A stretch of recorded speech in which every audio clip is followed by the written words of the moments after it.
countdown? Yeah. Ready when you are. 3, 2, 1, go. Okay, so this is Twilight Princess HD, which is different than the SD version because it's on the Wii U instead of the GameCube.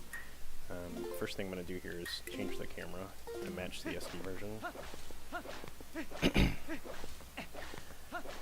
So probably the most common question I get with this run is, what's different? And if you've ever seen an SD run, you probably know right off the bat I'm doing something different already. There were a handful of glitches that were patched. Unfortunately, 3 of them are very big and result in the game being about 40 minutes longer than the SD version. As far as exclusive glitches, there's not really too many. I don't think I'll be doing any in this run. But there is a pretty interesting route that I'll be doing that's different from SD. It's not done in any category. That involves a new trick that was found like 2 months ago. Right now I'm just kind of going through the motions. Basically the first 20 minutes is almost glitchless. Just getting the slingshot and stuff like that. Oh, that was really good. I got RNG Ruby there. But yeah, getting the slingshot, getting the wooden sword, getting the fishing rod, gotta do all that stuff. Which is all skipped in the SD version.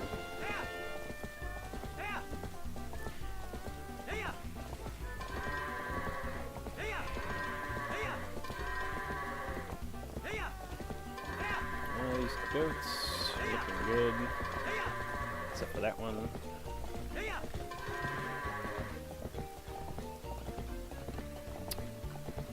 He's gonna troll me. Oh my gosh, please. I can't get him to... When they get scared, they run faster than Epona, and then you just kinda have to like try to curve them into the barn. Yeah, that wastes a lot of time.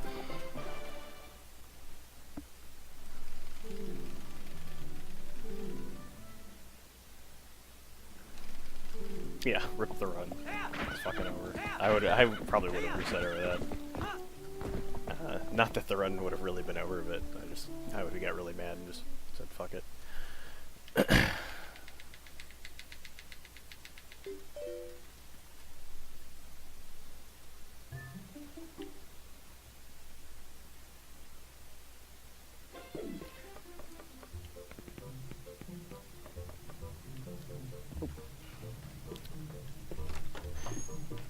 So with this game you can play with either the gamepad, since it's a Wii U game, or you can also play with the Pro Controller. I have to go with the gamepad simply because of the gyro controls for aiming. They're much quicker in first-person aiming, which I have to aim in first-person a ton in this run, so it saves a good chunk of time.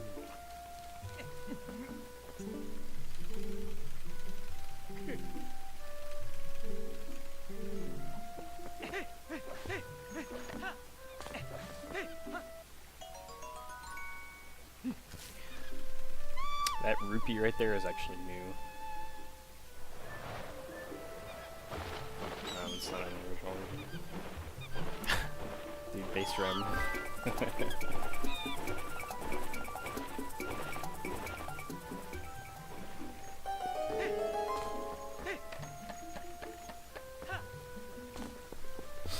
Because that rupee is there, normally I would have to get one that's under a rock near Link's house, which wastes a lot of time to get. But since that one got placed there, I don't have to get it, and it seems a little bit over getting the rock one. So there we have the fishing rod. I'm still quite a bit short on getting the slingshot, so I'm going to go on top of Russell's house here and get 20 more. Oh yeah, and another benefit of the gamepad is I can equip without having to pause, like in the original version. So when there's like downtime where I kind of have to wait, I generally try to do things like when I was climbing the house there, I equipped the fishing rod. So it didn't really waste any time to do the equip. I don't need these rupees.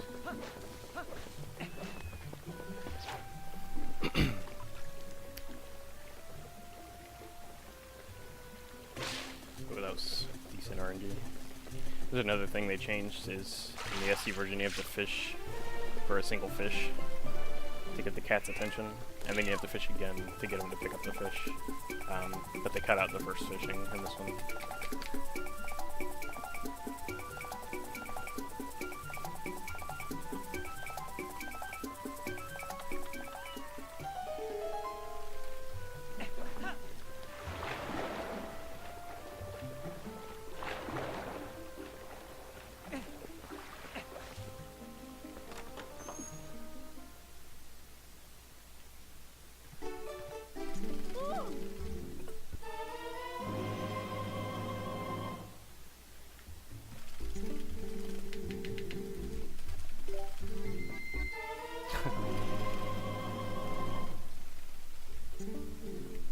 Nope, stop.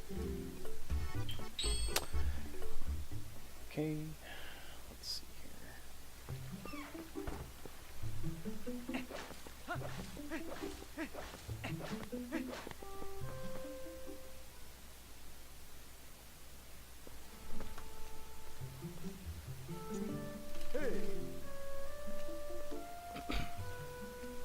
That milk that I just got will actually be useful in like an hour. It's not just some thing that's gonna go to waste. I'm gonna use it to help skip a dungeon, which is actually that trick that I'm gonna use it for. Is pretty new as well. It was found earlier this year.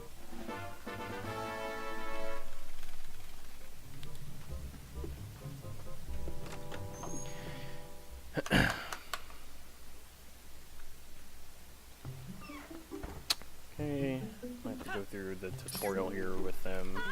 The slingshot. What's up, Dragon?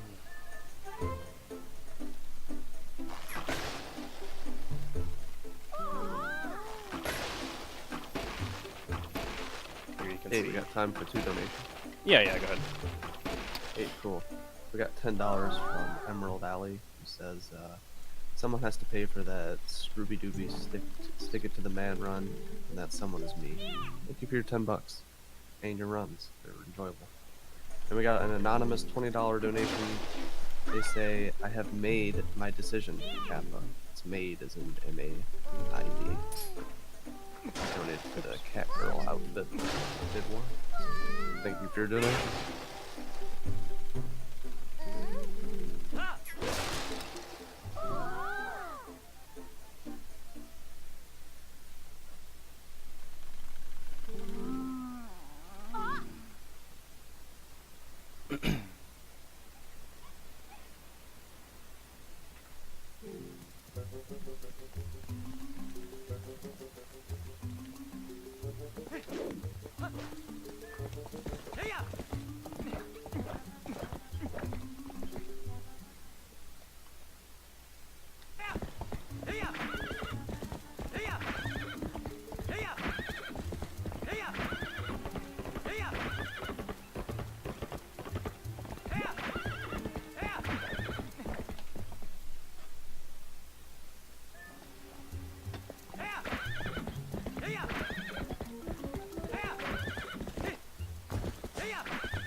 And get the lantern from Koro.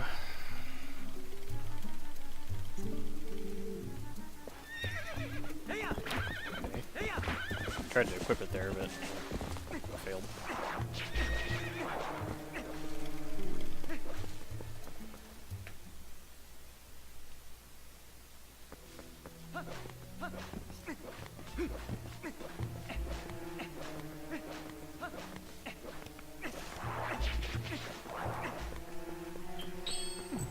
There we go.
Okay, time for second goats. Hopefully that won't be as bad as the first one was.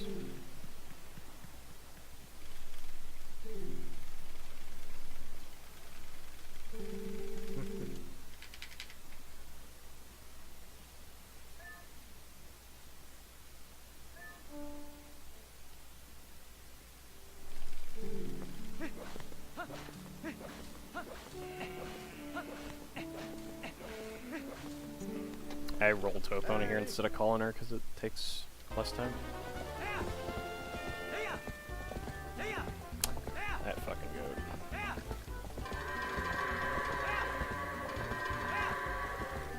Okay, wasn't too bad.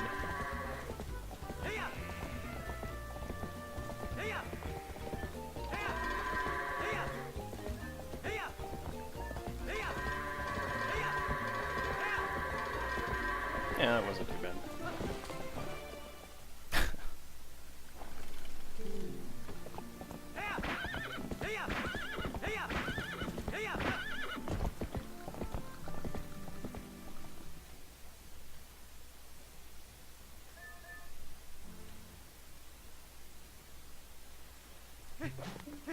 Pretty sure I heard the 20 there faster than I heard the 10, which is pretty sad.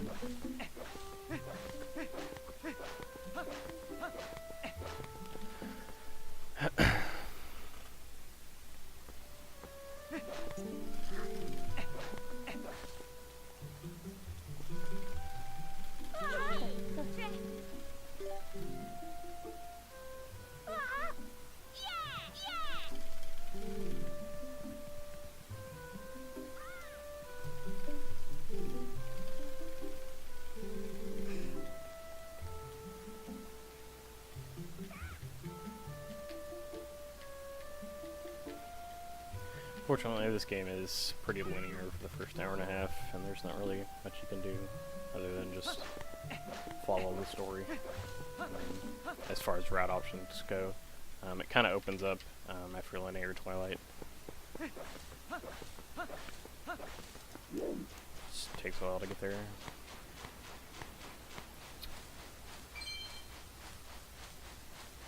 Thankfully, we're done with Ordon now. It's like the worst part of the run. Colin's face is punchable. Yeah, I might have to word that. There's a little trick I can do here to break the box early. That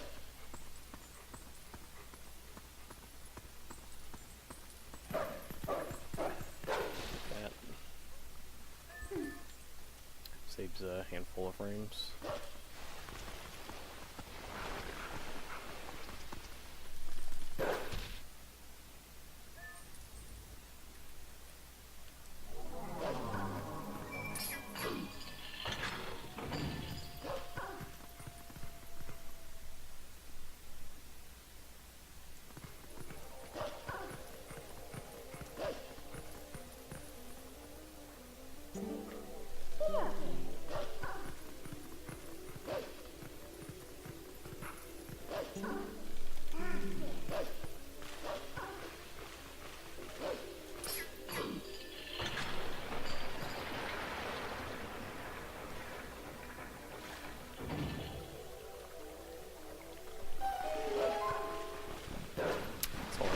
Save frames.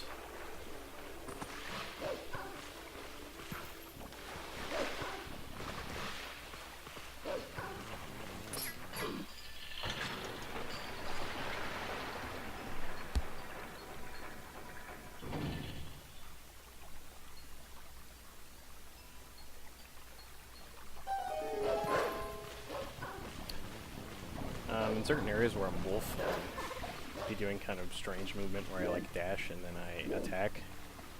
Basically what I'm doing there is called dash canceling.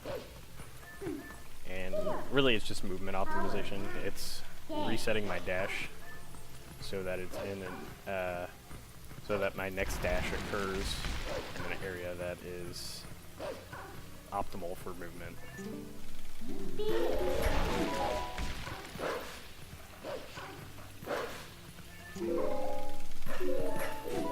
Generally when I go over like gaps and stuff too, I'll try to be attacked just because just jumping off a ledge is very slow.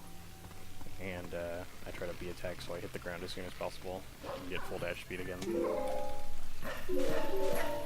Also on some of these midna jumps, she talks before the jump, like right here. And there's one frame where I can actually jump to where she's going to be without having to like wait on her to get there. Same kind of thing with right here. You can jump attack sometimes before certain cutscenes start and skip text boxes, like what she did there. They are one frame, and in the SD version they are like literally one frame. Like you have to time it well to get it. But in the HD version, for whatever reason, you can actually buffer input. I fell. Wow. You can actually buffer inputs. So watch, I'm going to do it again here. So you just like hold L and A, and it just gives it to you as soon as you're able to move. And so it makes a lot of one-frame tricks much easier in this version.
So now we're going to go with the sword and shield.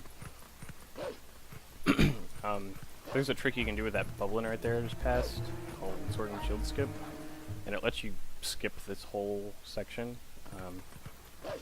But unless you combine that trick with another trick, early master sword, it basically prevents you from completing the game if you do it. So I don't do it, obviously, because the early master sword glitch does not work in this game.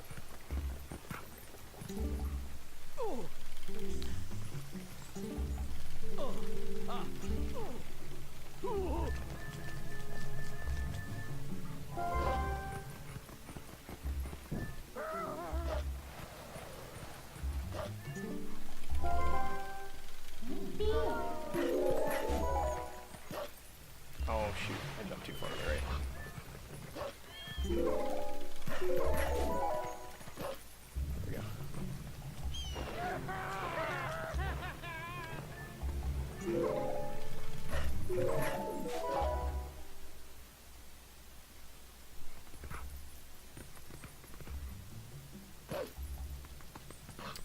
This legend...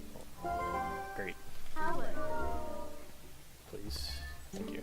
This ledge in this room is like really stubborn, and sometimes it won't let you up. And climb right there.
If you get unlucky there, the rooster will be like right in your way when you're trying to run out and you'll talk to him.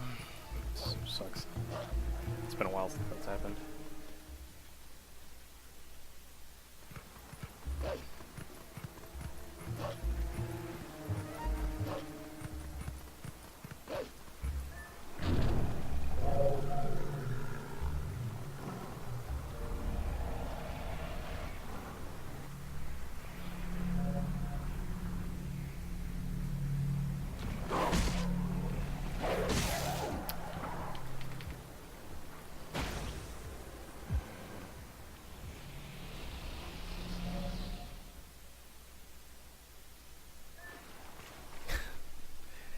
I don't know.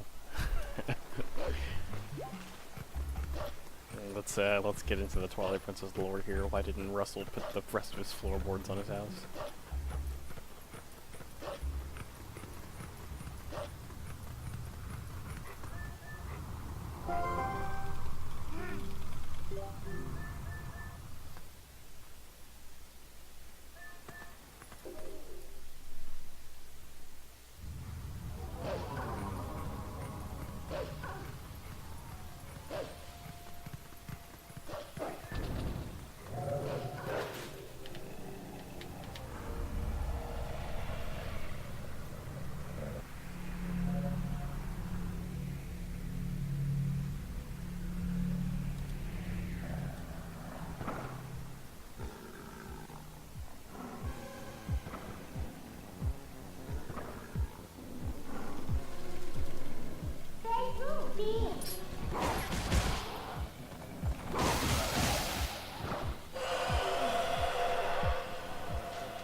Probably mute my phone.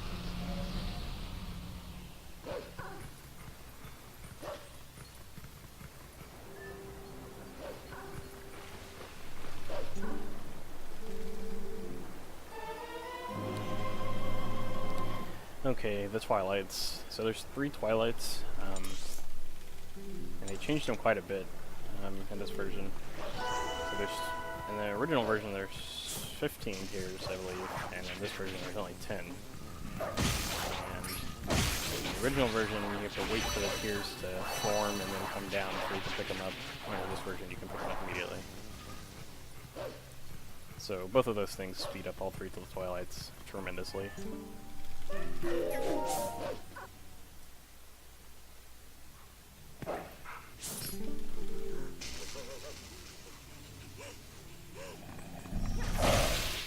I can turn off senses there right as I attack them, and it'll prevent Koro from talking after I kill them.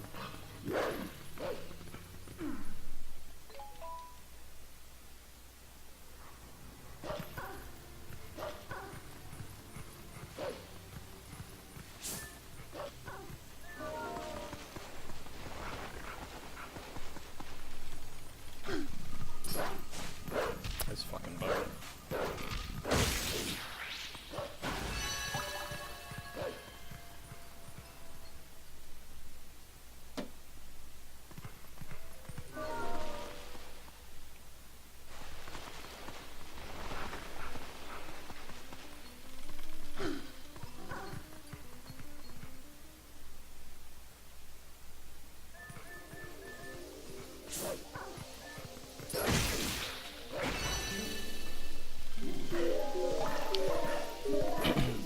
Swinging log cycle, and if I'm quick I can actually beat it just barely.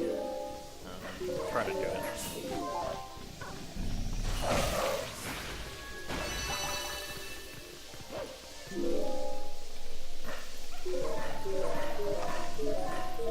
Your movement has to be perfect for like entering the area. It looks like I'm gonna make it though. Oh yeah, I got it by a mile.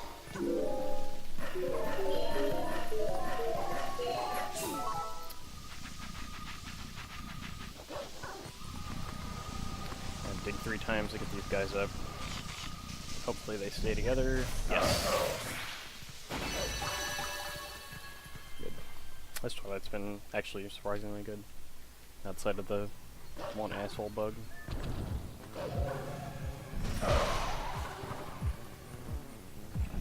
Uh-oh. Okay. Sometimes the shadow beasts are kind of mean and don't come to you. And if you target them in the wrong order while one of them is really close to a wall, then you'll just smash into the wall and it'll interrupt your charge. And then you have to do the fight again, which is slow.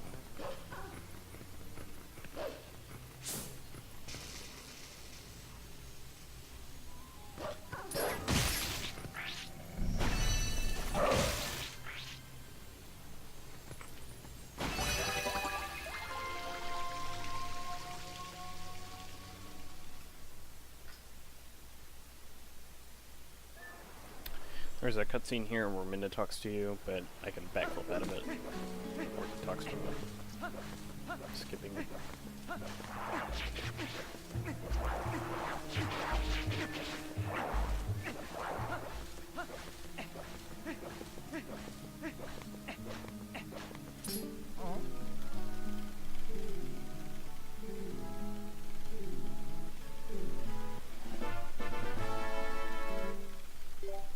I tell him I buy the key, or buy the bottle, just because it's less text boxes. If I say no, then he says like 4 more things.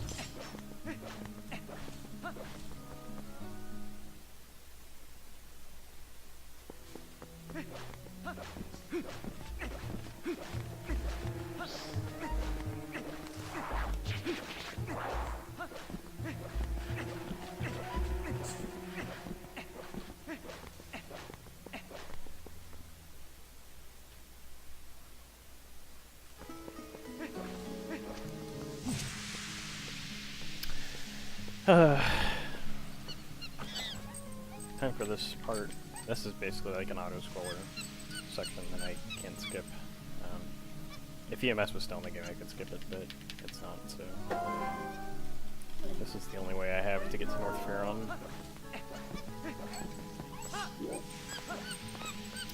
I can speed it up a little bit by pushing him, but it's really easy to accidentally push him off his path, and then he'll like walk back to where you started pushing him, which wastes even more time than just not pushing at all. So I do try to push him a little bit, but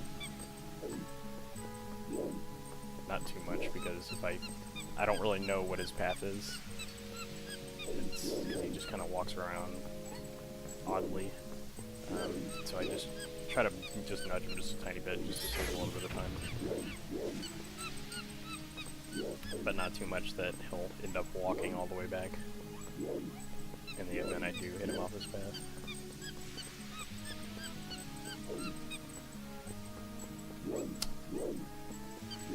He's like 2 types of swing cycles. He'll either do 8 to clear the mist or 16.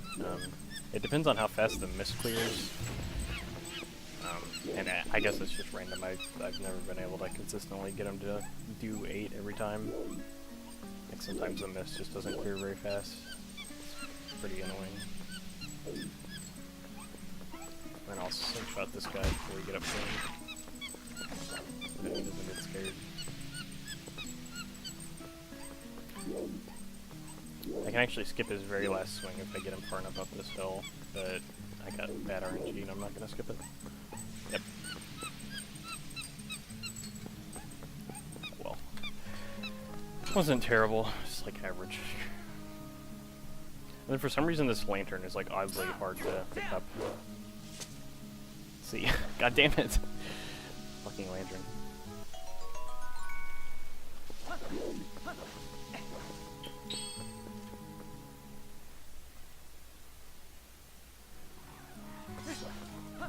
I'm gonna smack these guys and then I'll lure his buddy up here. Makes him run to you quicker. And I do that, so Trill will... I can't dip my lantern in here and refill oil until I kill him.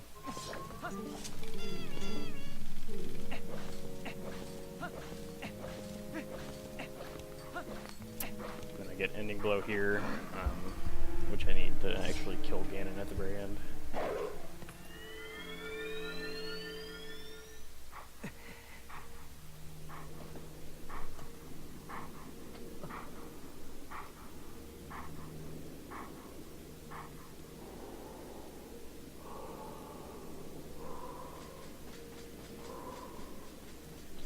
wanted to say we had a $5 donation from someone anonymous who says, Mash loves cat girls.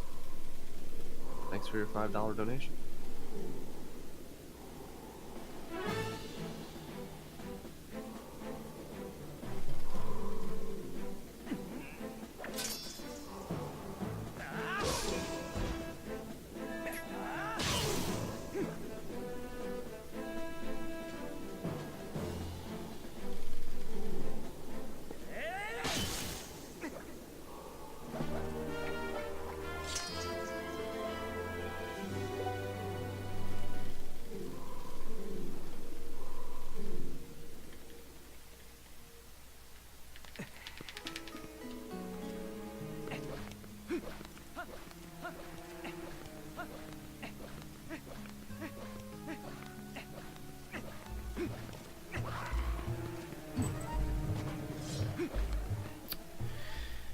Okay, Forest Temple.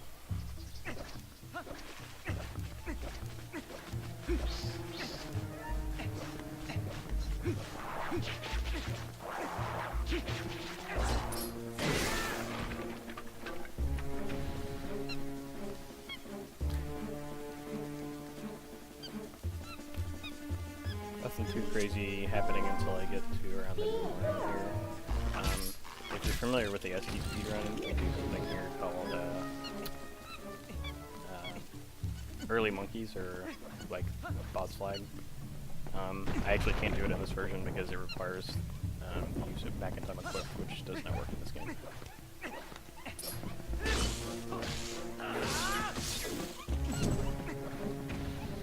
Please light the torch stuff, yeah.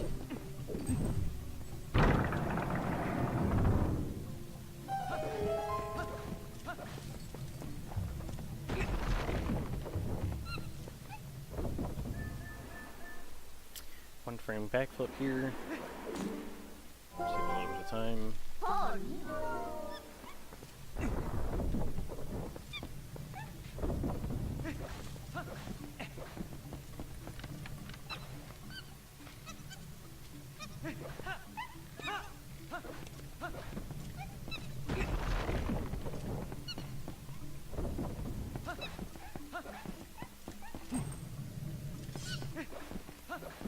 Right now I'm just trying to save the first 2 monkeys.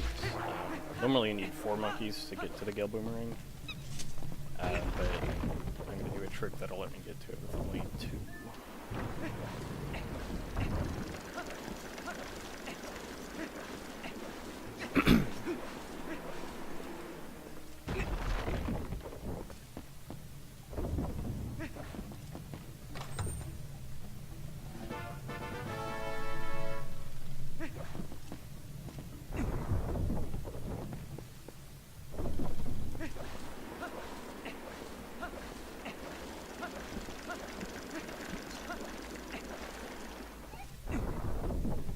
Supposed to kill this spider with a slingshot. I'm gonna try and skip it though. But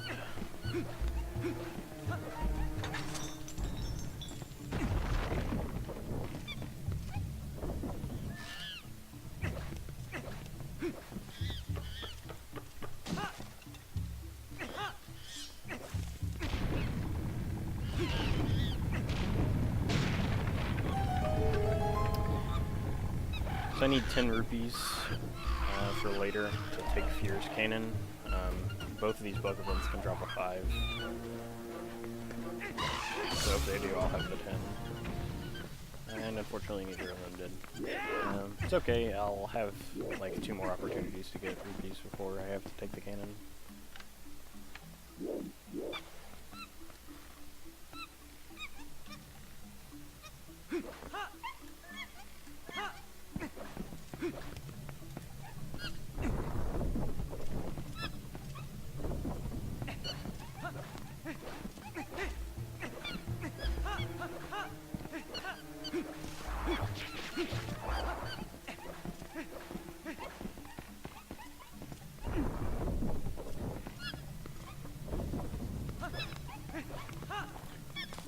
don't swing over with the monkeys, it's actually slower than just going around like this, because the cutscene takes forever to play. I also pull out the lantern on my jump, so that I don't have to pull it out here.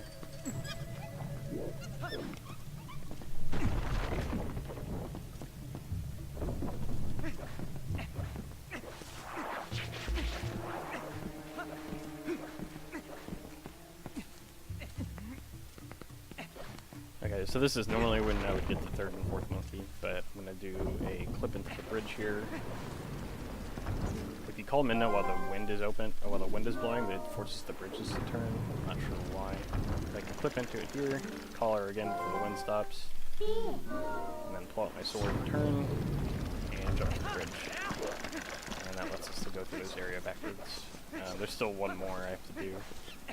And since the wind's not blowing, I have to actually just wait for the bridges here. But if I time this side hop right, I can get over while it's turning. I actually can't do that side hop for the first set of bridges because there's an invisible wall that exists very briefly while the bridges are turning.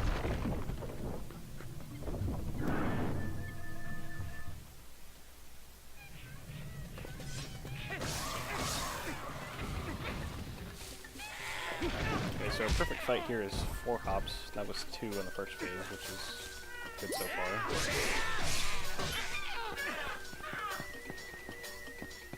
That's 3, that's 4. Hey, perfect. That's pretty rare.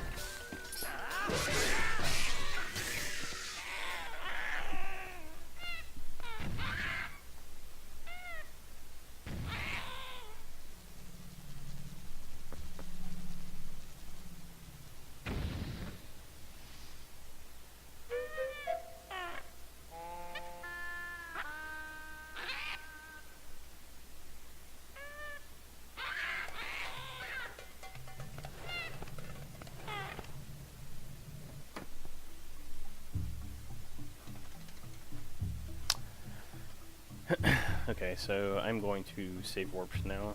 Get back to the front of the dungeon.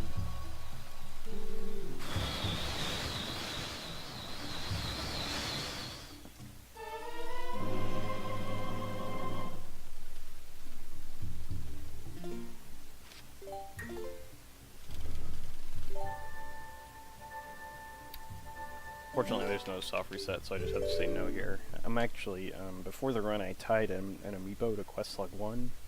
So when I save warp and I put the amiibo on the pad, it'll automatically load up quest log 1. And that saves 2 seconds every save warp.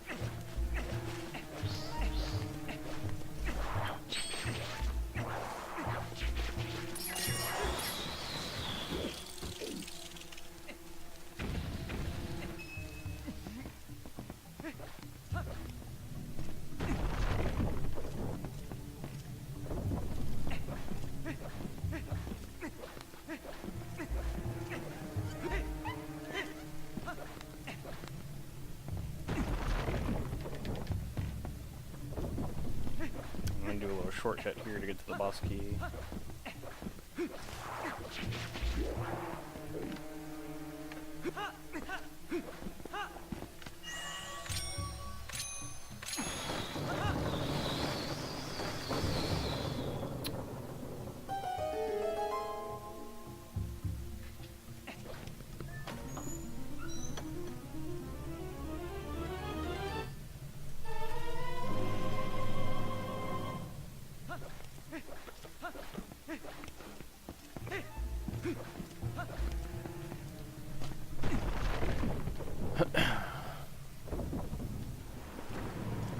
Coming up we have LJ, which is like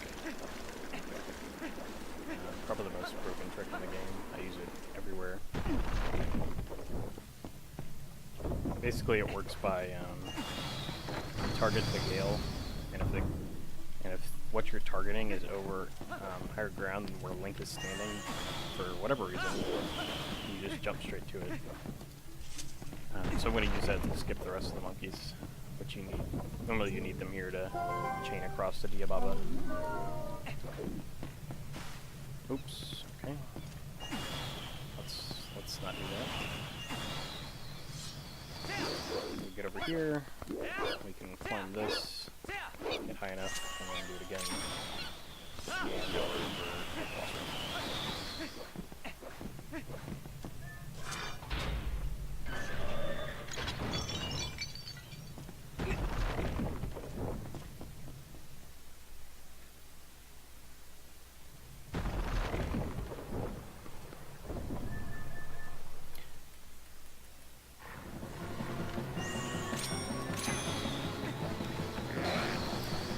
I'm going to try to do a trick here called a this.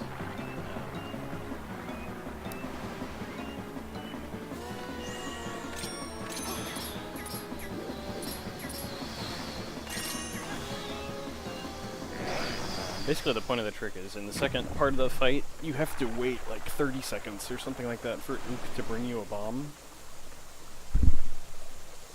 But if you abuse the fact that bomb timers don't run during cutscenes and the Gale Boomerang resets the timers, you can actually steal 2 bombs from the first phase and just kind of juggle them throughout the second fight and kill them without ever seeing you.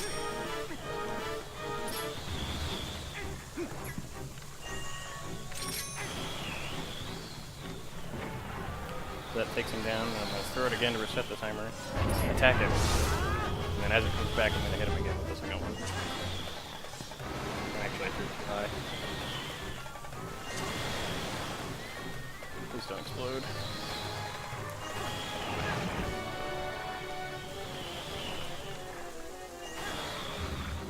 Okay, I got so goddamn lucky.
Okay, I had to run to the bathroom right there real quick, because that's my only pee break for like another hour.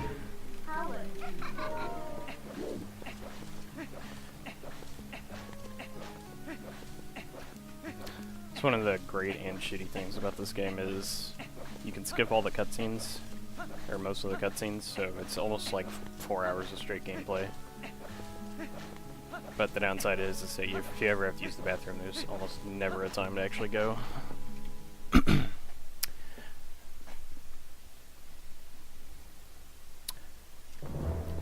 I get the heart mostly because of Palace at the end.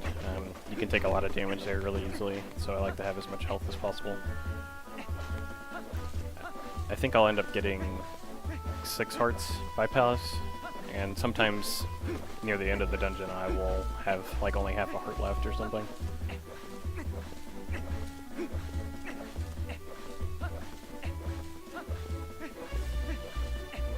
So I can skip the mailman here by doing LJ over his trigger.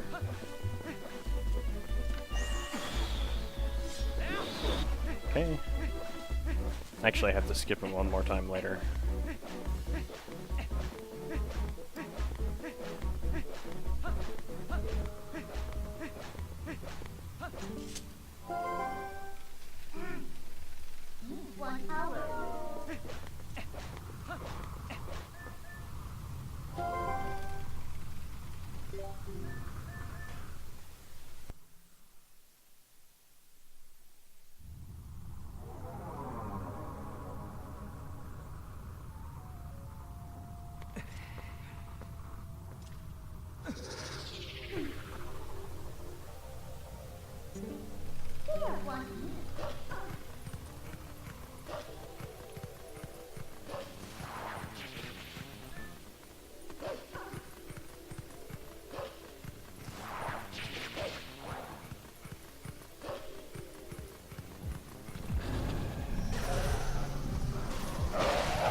It's possible while you're warping to actually select the location using the touchpad on the Wii and but it's rarely faster when warping because you have to be actually zoomed in on that part of the map. So there's only a handful of instances where I actually use it. Right there was one of them. The other places where I use it are going to be during whenever Twilight.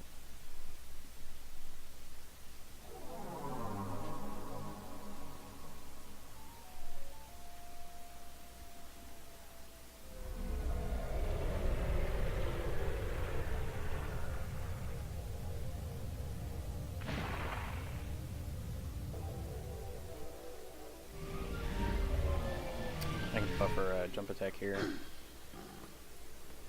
Skip some of this text.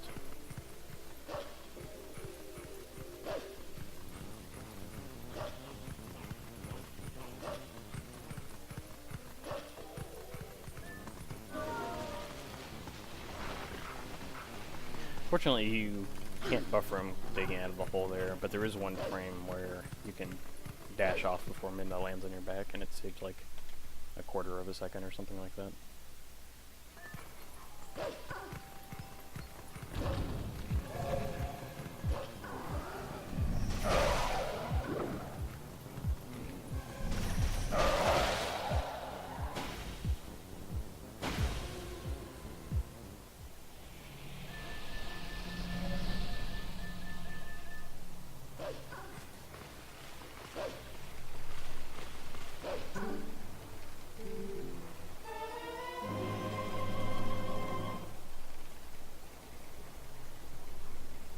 Okay, so here's the second Twilight.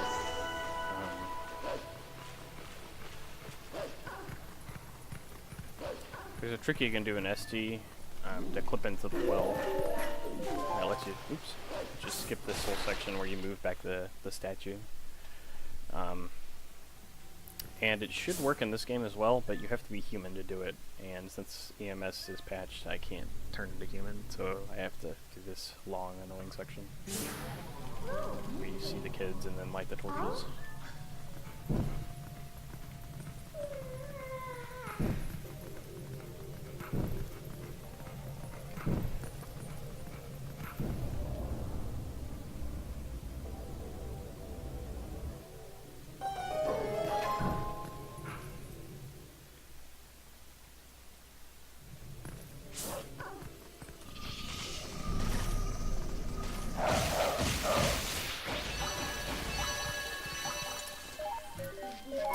Since there's no bug in the graveyard anymore, I just walk out of here.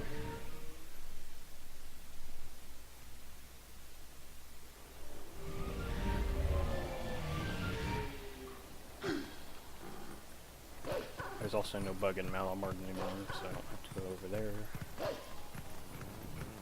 I do have to go into the inn, but only for one bug instead of two, so they removed one there as well.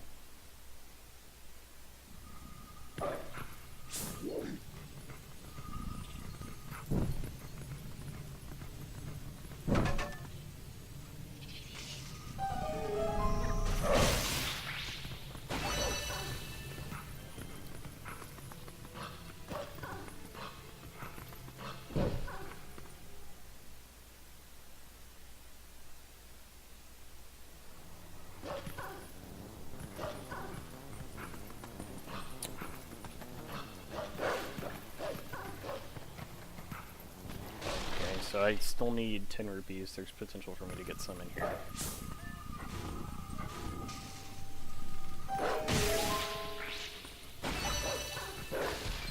Okay, I got one. I can get two in the Narrow Twilight if I get lucky.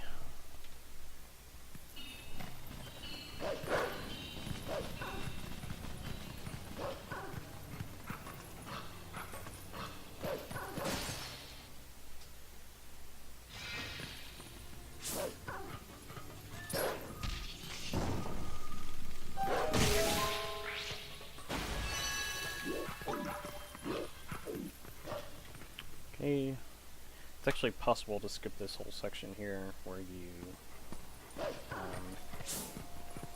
get into the house. Oh, that was bad. but there's not like a consistent setup for it yet as wolf. There's a really easy way to do it as human that I can't turn as human.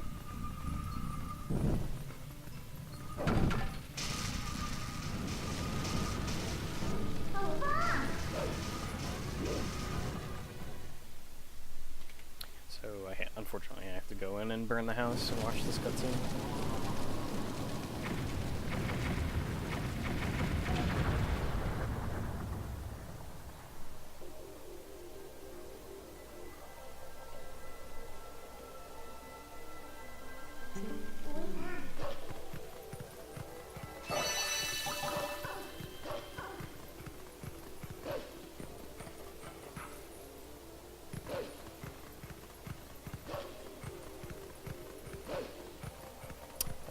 No bug in the lighthouse up at the top anymore, so I don't have to go up there.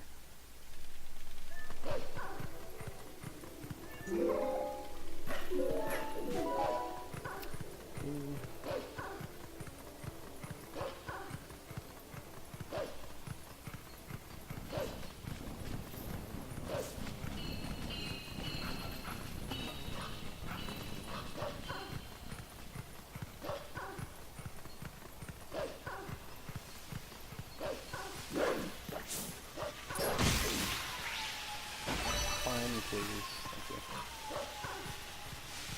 Thank you.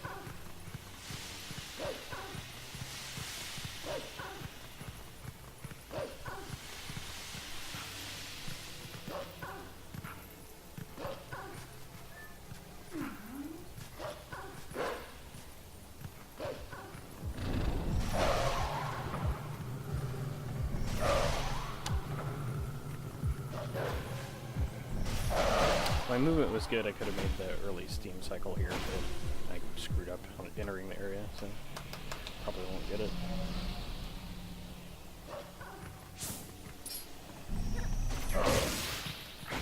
Yeah, I missed it.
Okay, there's a trick I can do here to skip having to wait on my Goron.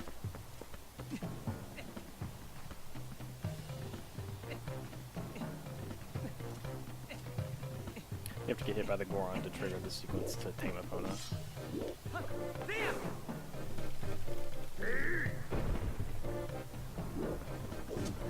Okay.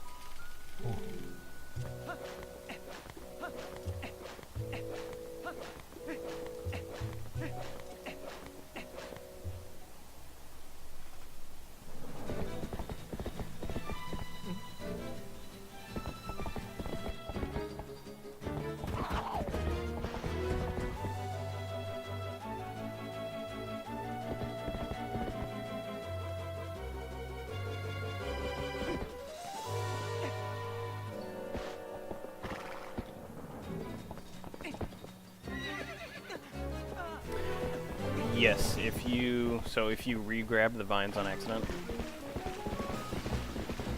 or not the vines, but the chains or wherever you climb, your game will soft lock. And I was actually pretty worried I was going to do it there, because I've done it before as well. So I'm glad that didn't happen. I probably should have safety saved before it, but whatever. I will safety save before I do this next trick though, because if I accidentally drink the milk, it's going to waste like 10 minutes.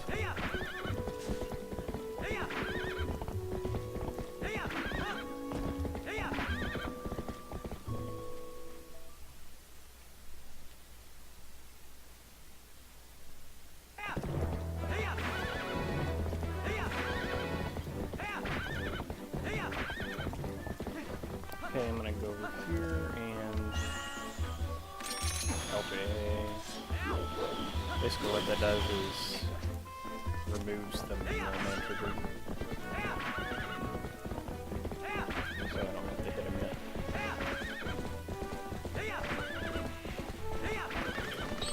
So at this point in the game you're supposed to go back and get iron boots so that you can do core mines. I still have to get the iron boots, but I'm gonna get them later.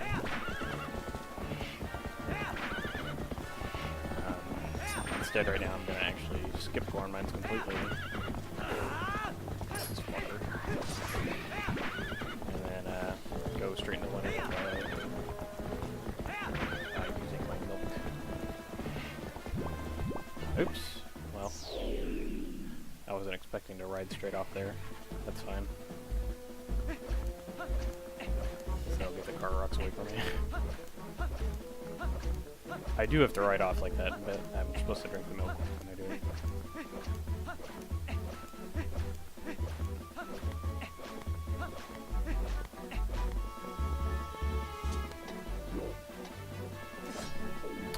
Okay, nice. I didn't, like, even get a chance to do anything.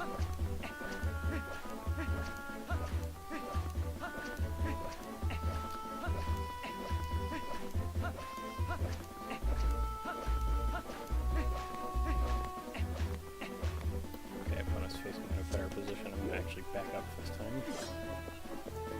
Okay, I'm going to save.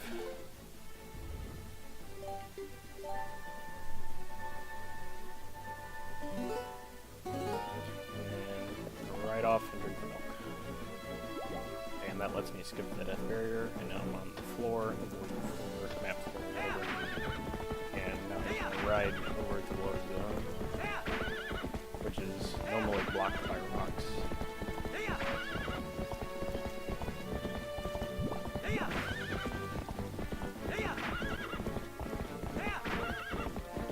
There we go. And now we're in later Twilight.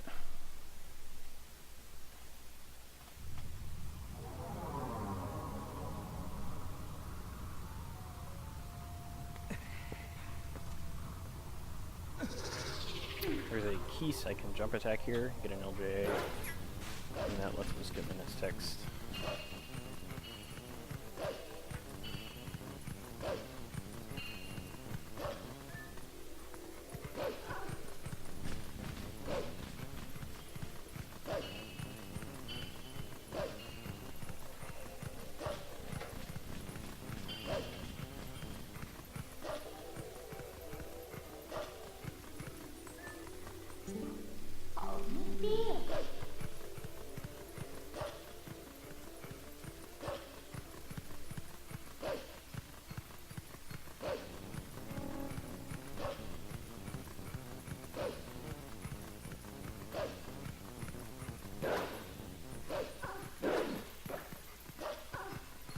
This is just running like Helia. My mic is low. Oh. Well, when I get this loading zone, I'll try to fix it. It's probably because it's like not pointed towards my face right now.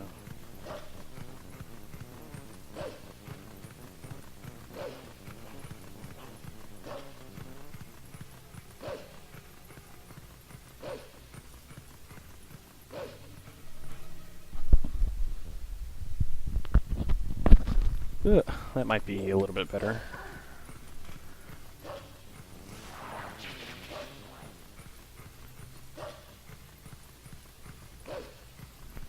So close now, I'm like practically eating it, so...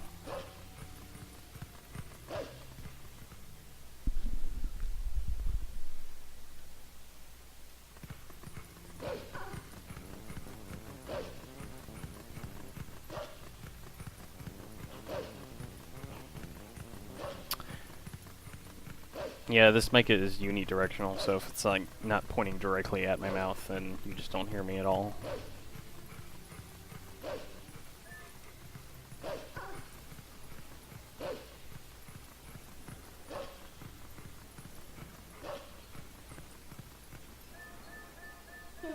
What do you think from?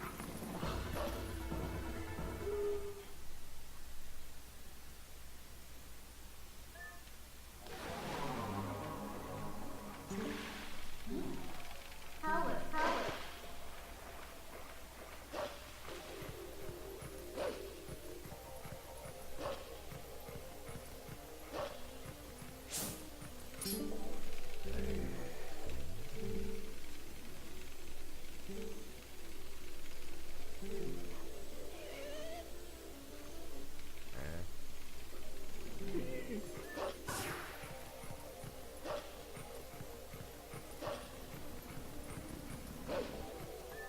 Okay, there's a way I can speed up this fight.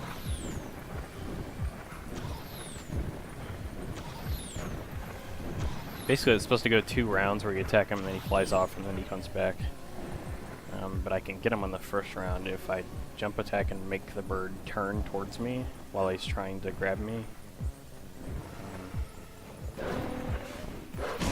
That should have worked. It kind of screws up his flight cycle and he flies too low, and then I grab him again. There we go. That was actually pretty close. He almost flew off.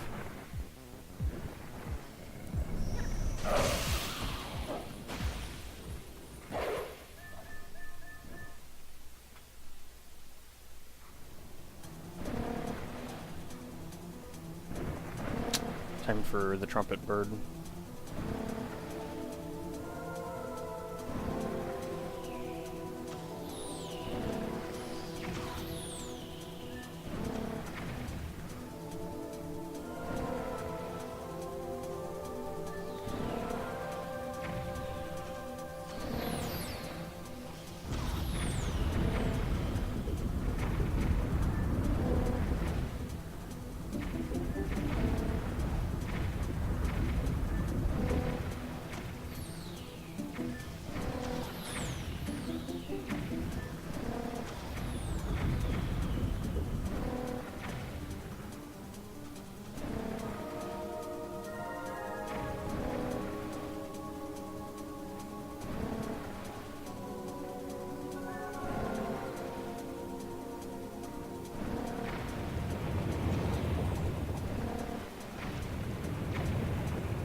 Going to the light bulb here. Or keyhole, whichever one you see. I can skip in his text here with another buffer jump attack. Like that.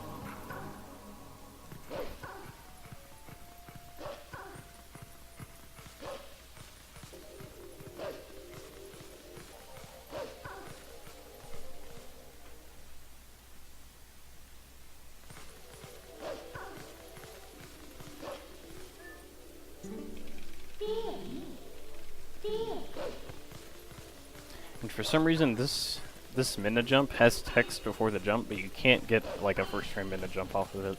I don't know why it's the only one in the game like this. You just have to wait.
Here, I'm just waiting for the meteor to fall. Normally this is supposed to fall, and then you can't actually warp it until later, because you come here, you're supposed to come here for the first time out of Twilight when you're going to Goron Mines. But since I've already hit the flag that lets me warp it, it falls and then I can immediately warp it. Which is interesting, because Minda's like, yeah, this has been here a while, even though it just fell. Another Minda text I can buffer a jump attack out of right here. And then there's this cutscene with Rutella. And actually, Minda is going to move me back into the trigger to hit that first Minda text I just skipped. So when this cutscene ends, I'm going to have to jump attack again, that way I don't hit it again.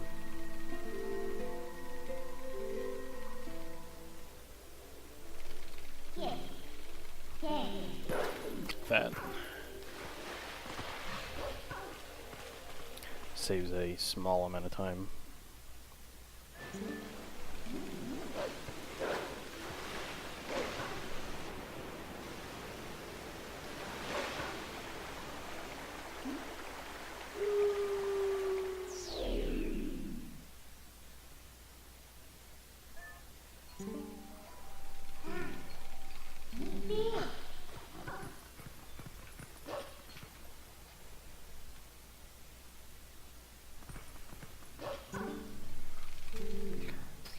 Time for the last Twilight.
And this bug, for whatever reason, it's not in the original version. Like, it's not right there. It's actually back, way in the back. But I guess they moved it because they thought it was irrelevant to go over there. I don't know. But yeah, he's not normally there. So they moved him. This bug is still here.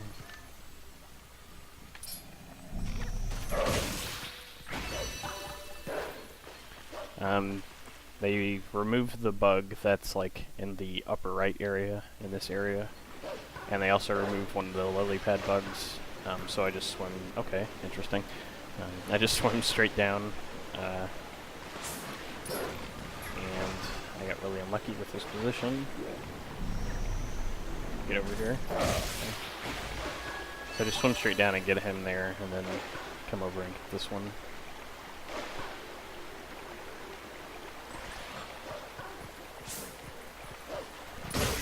Goopy.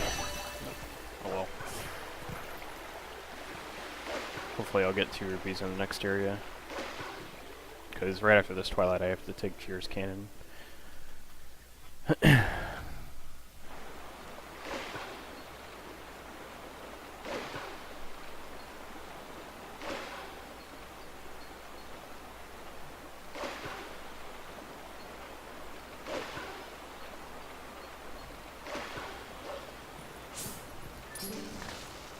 Okay, the bug didn't make any appear. I'm actually gonna just... Damn, I got really unlucky.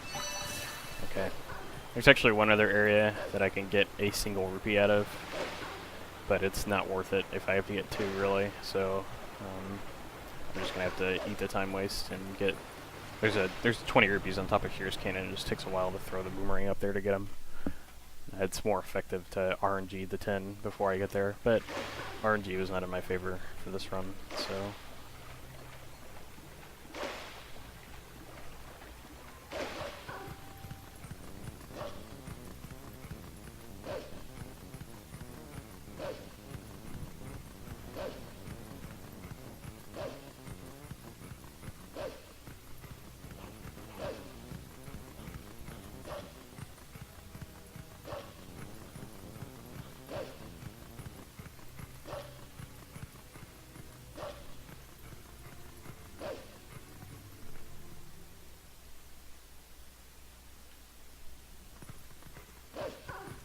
Fortunately, they did not remove the one single bug in Castletown, so I have to go all the way to Castletown to get it.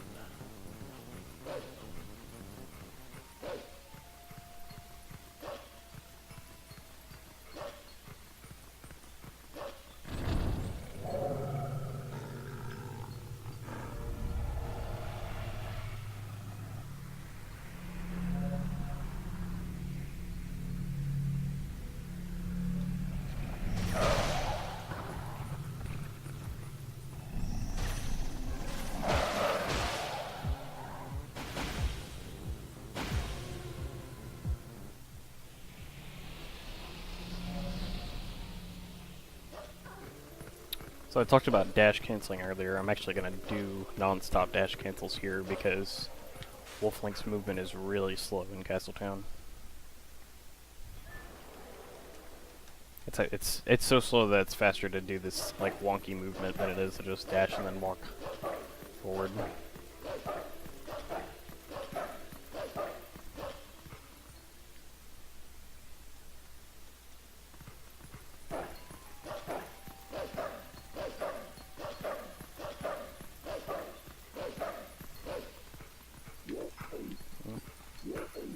I was trying to side up here a bit.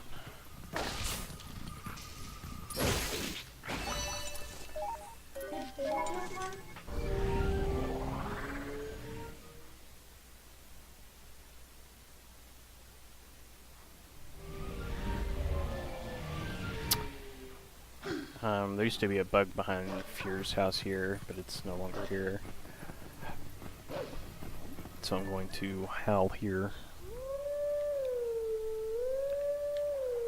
And ride the trumpet bird again to get the tears in the tunnel. There was 4 tears here, and now there's only 3. They removed one here as well.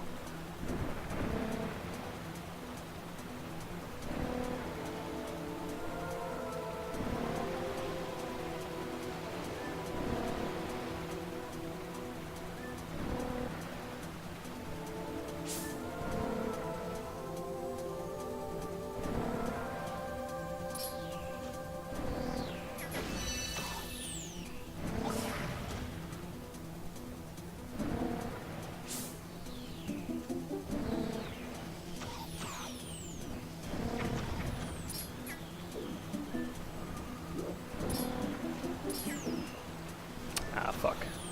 I fucked this up.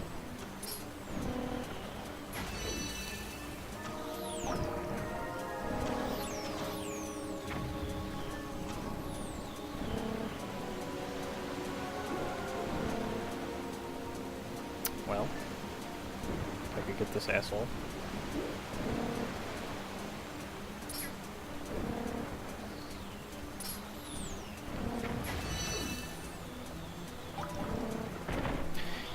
Okay.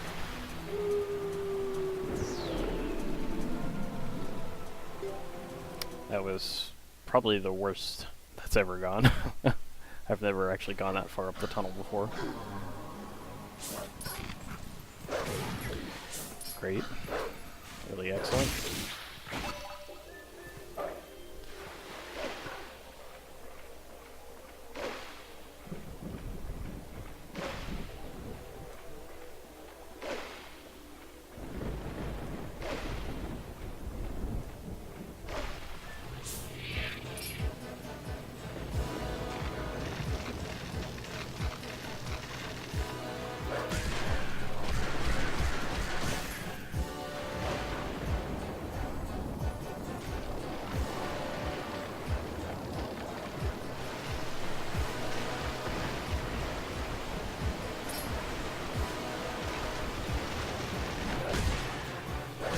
So I can speed up this fight a little bit by doing that.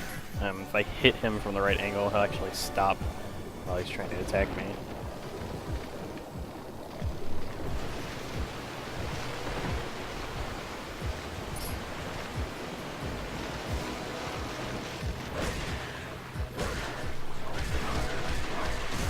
Okay, and then I can speed up the last part as well by bonking into his leg while I charge attack.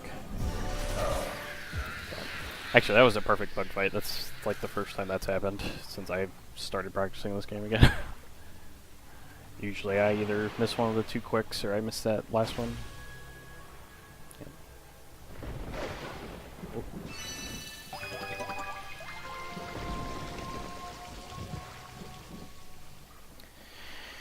Okay. So coming up is the hardest trick in the run. I have to do a near pixel perfect clip with the Pheenoh.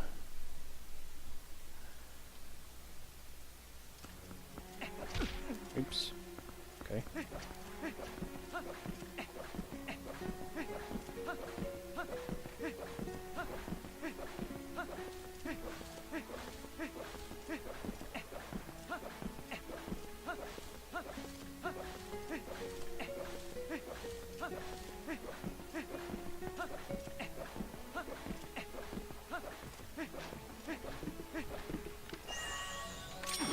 Okay. I have to get that 20 so I can afford the cannon.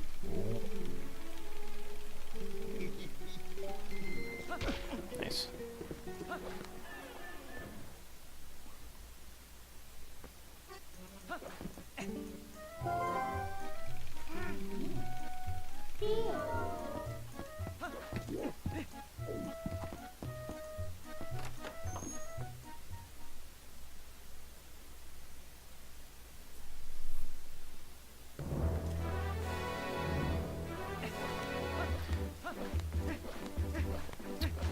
Okay, so let me just like explain why I'm gonna do this.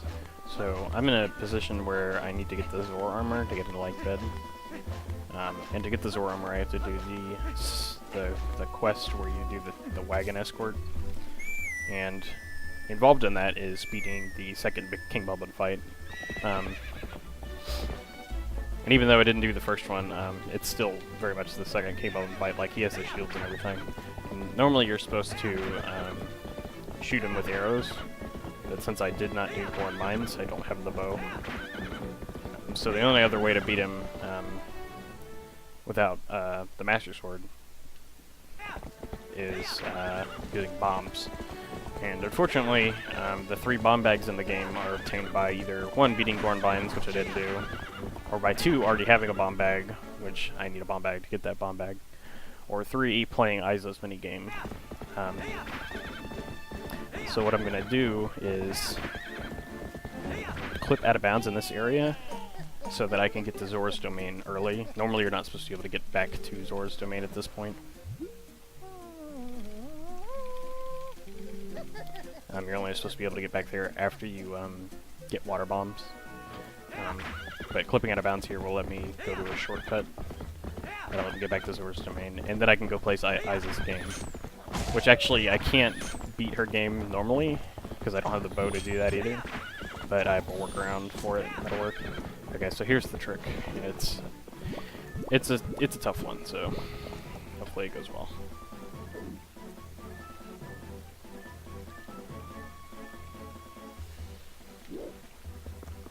So I'm doing this like convoluted setup to get in the right position with the right angle.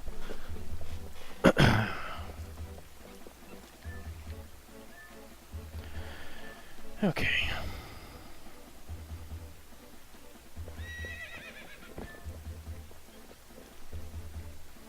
Like angling right now. Okay, that looks correct. So I'm going to charge my sword and then do a dash and wait for the dash to run out.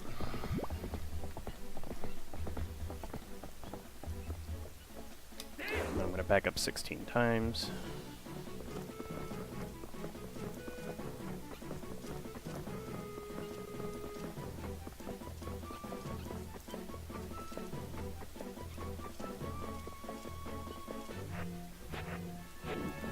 Back flip off, and then get back on, and hopefully...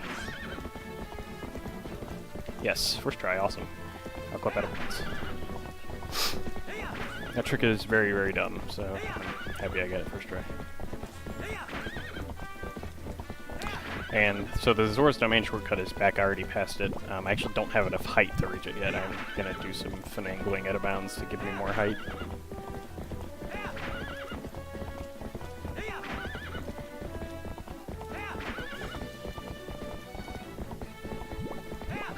This is the trick that was found a few months ago that ultimately led to Goron Mine skipping this game. These trees are fake. So now I have enough height to reach it, and I just gotta ride back over there.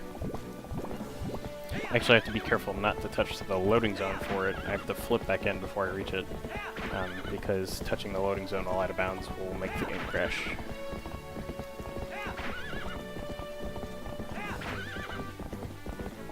So there it is in the distance.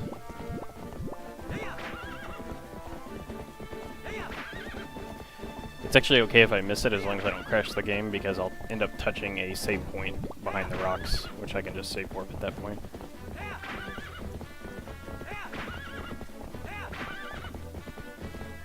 There we go, I got it.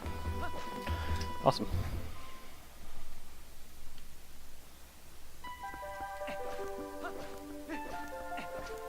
I just abandoned my horse out of bounds.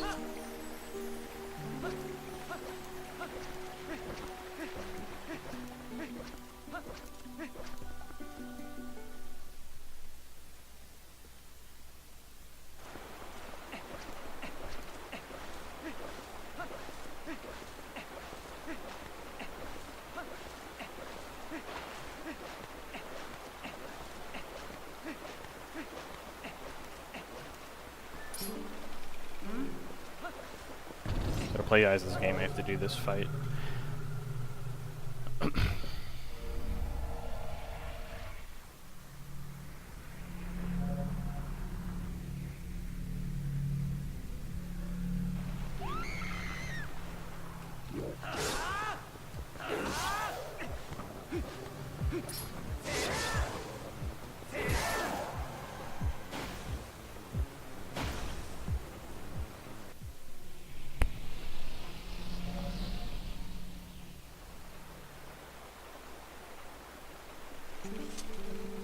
Okay, so she's gonna give me bombs, but I still do not have arrows to blow up the rocks. And so this bomb bag is just temporary until I play the game.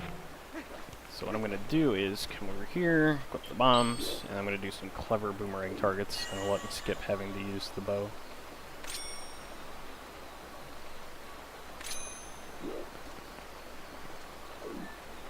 I have to do it twice. Okay, so I come over here. Okay, and that should blow it up.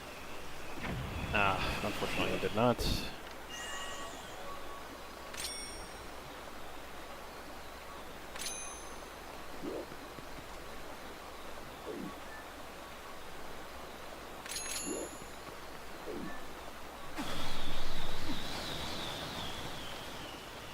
Okay, there's one, and one more.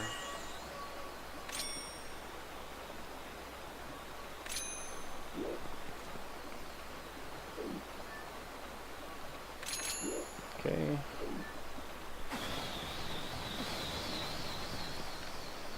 Okay, not bad. My PB actually got 3 tries as well, so definitely not awful.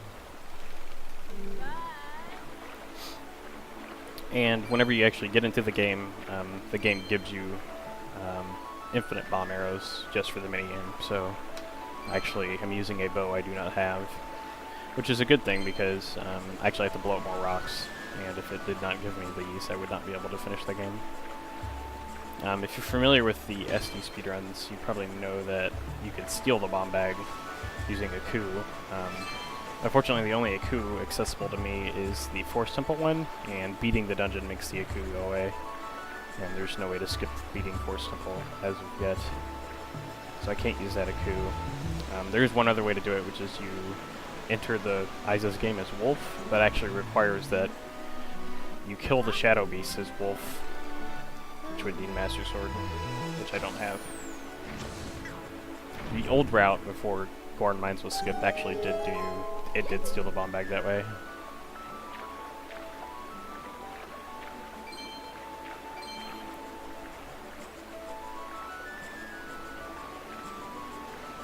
Oops, I was trying to get that blue.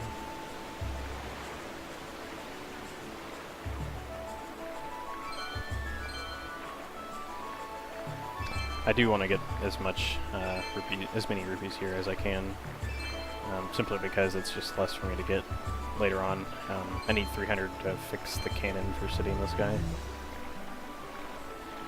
Really, I already have way more than enough because I'm going to get some guaranteed ones later in Arbiter's Grounds. Oh, I'm going to hit that.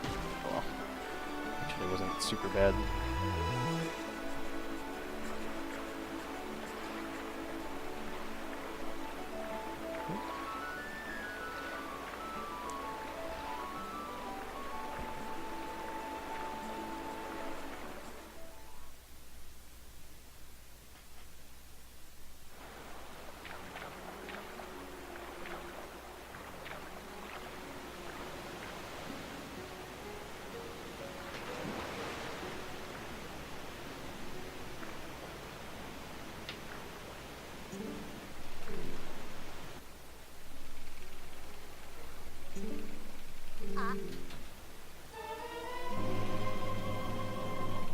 Okay.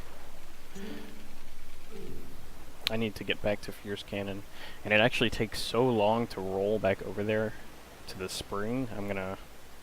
First I gotta jump in the water here to move my save point, but I'm actually going to save warp just to get to the spring.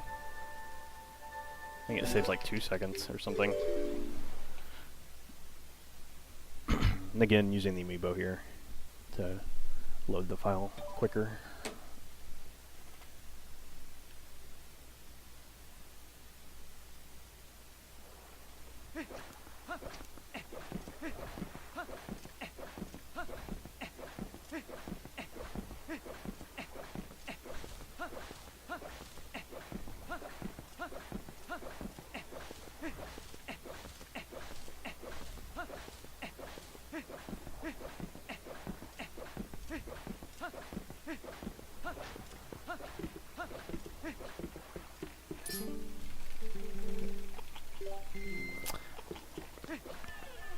So you're probably thinking, wait, how am I going to beat King Bubba with bombs? That doesn't make any sense. Well, just stay tuned and you'll see.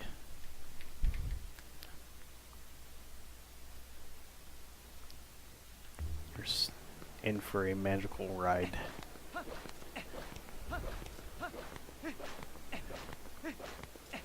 Actually, the fight is quite difficult and very annoying, and I don't like it.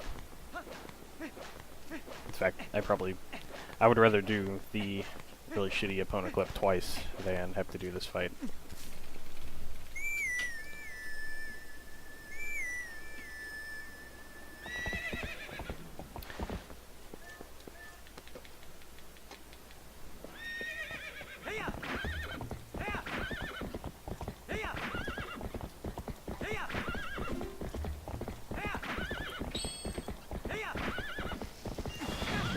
Wow, okay. That was actually hilarious. What? Go into the loading zone, thank you.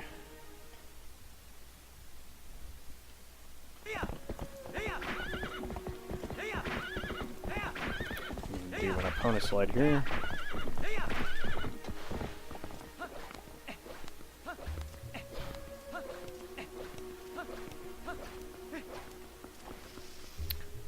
I have to get rid of all my bombs by Zora armor because I need water bombs going into Lake Bed.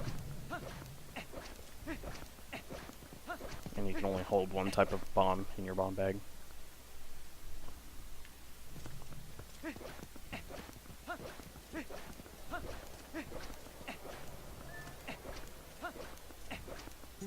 Damn it.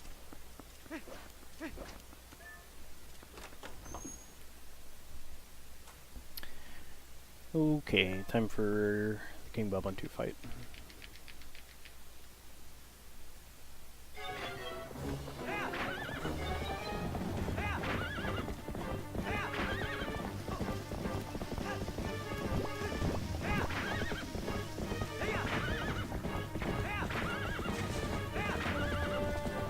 So basically what I'm going to do is pull the bombs and try to time them so they explode right on top of them. Using very specific visual cues to pull the bombs. So one, I have to hit him 3 times, and the third one is the hardest because he kind of sways left and right.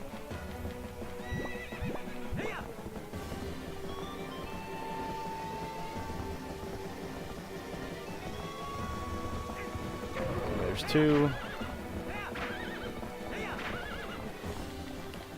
And for some reason she thinks I'm out of arrows, so she tells me, hey, here you go. Okay, here's the annoying one. Damn it.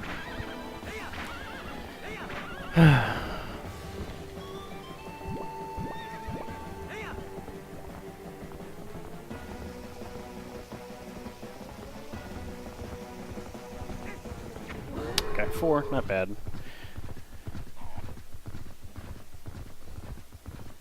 3 is optimal, 4 is okay. Usually what happens is if I don't get 3, it ends up being like 20. And it's just wastes a ton of time. So it could have been worse.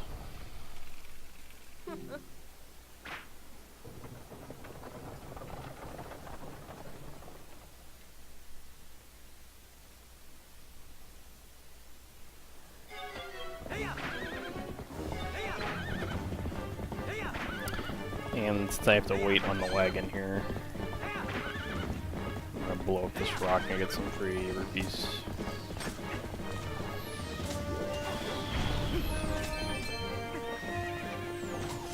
So I'm gonna get rid of some bombs, just because why not? And they're gonna shoot the carriage, and I'll put it out.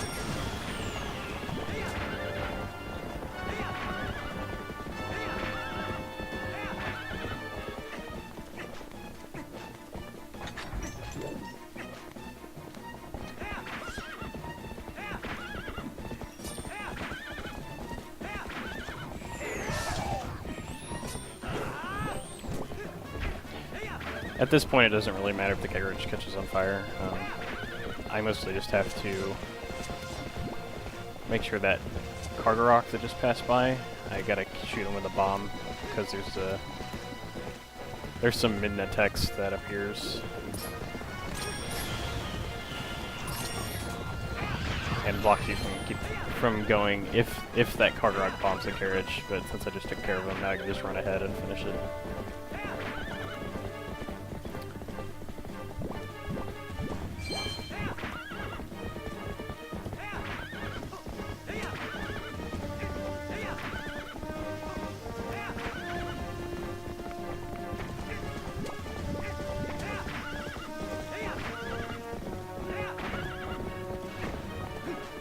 Okay, and normally Minda's like, hey, go back, you didn't save the carriage, but I can just jump over that trigger.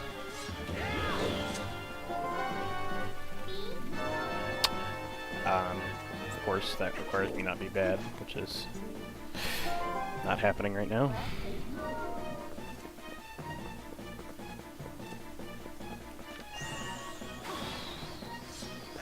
Here we go. Annoying. Okay. If you get too far away from Rutella, she'll warp you to her, so I try to do that, and then it warps you closer. Saves a little bit of time.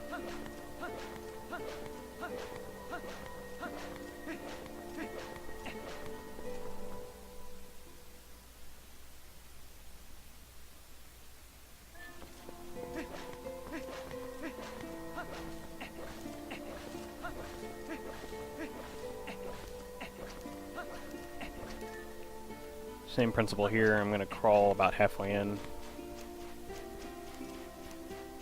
And then crawl back out, and she's going to warp me to her. It's faster than crawling through the tunnel all the way.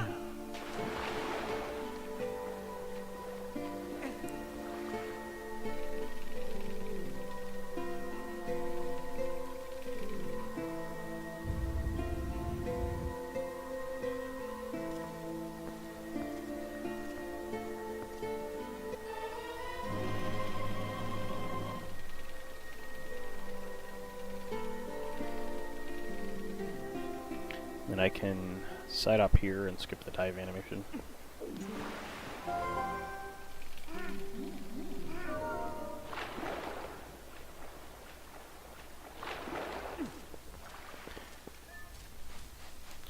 I'm going to need the Zor armor eventually, so I'll just go ahead and equip it. So now I'm finally going to get the iron boots, after putting it off for like an hour.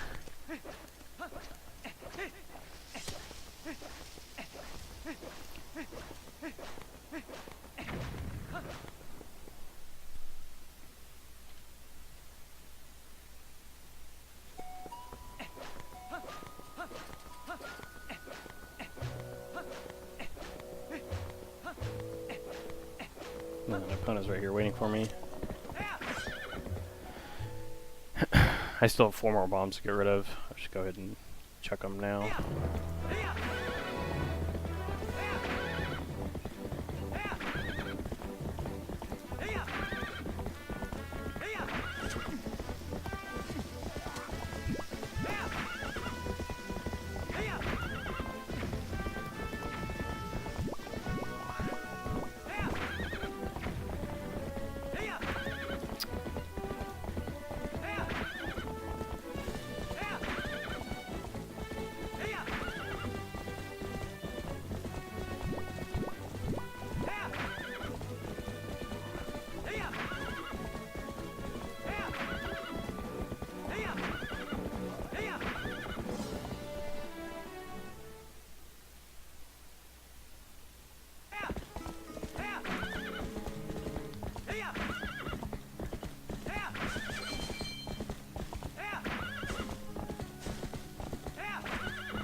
Okay, I have to wrestle Bo for the iron boots.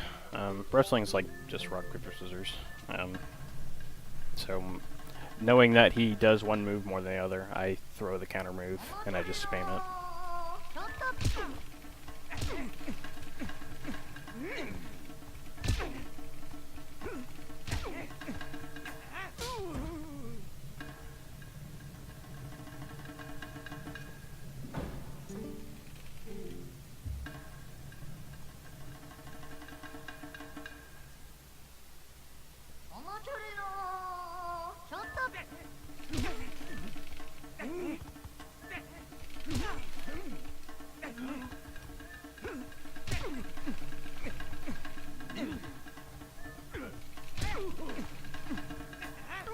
That was fine. Definitely had worse fights.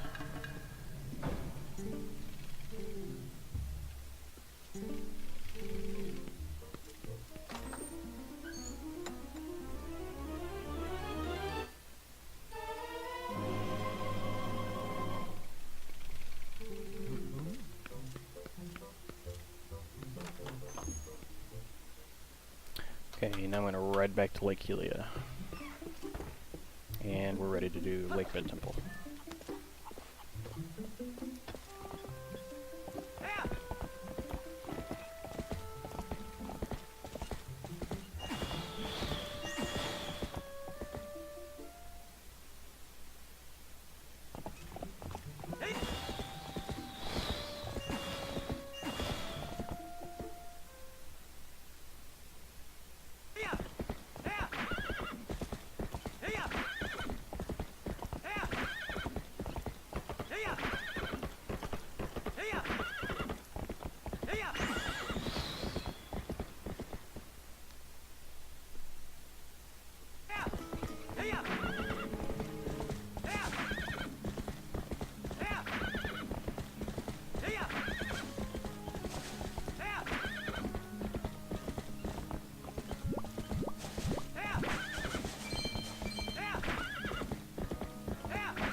here. So I'm going to pass through a sort of like a tunnel.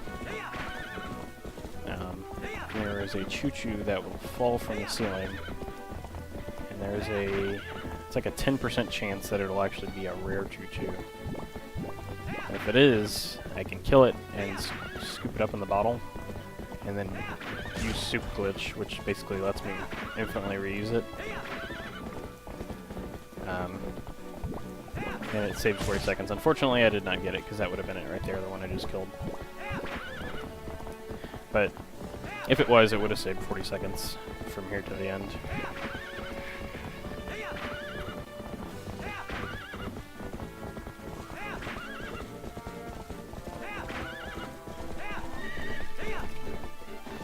Another opponent slide down here.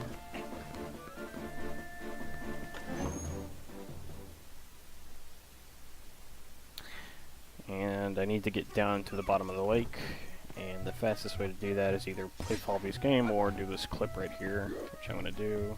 Here we go. I'm going to equip the bomb bag. So I don't have water bombs, which you normally need to blow up the entrance to lake bed.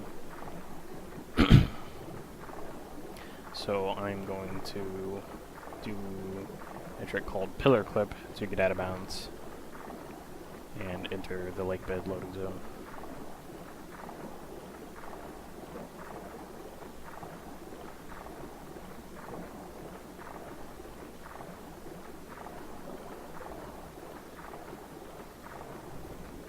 Basically, I wedge myself between the wall and the pillar, and the collision from the pillar is going to force me out of bounds. Bad camera angle. Try again.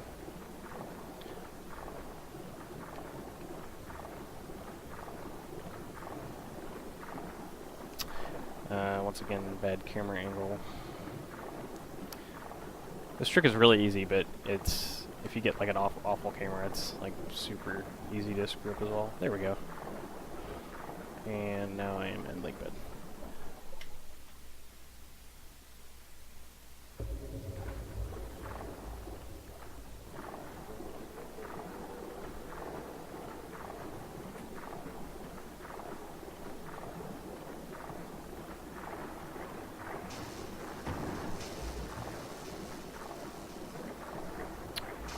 A empty bomb bag, and there's a chest in this very first room that has bombs in it, and they are water bombs, which I will need throughout the rest of the run.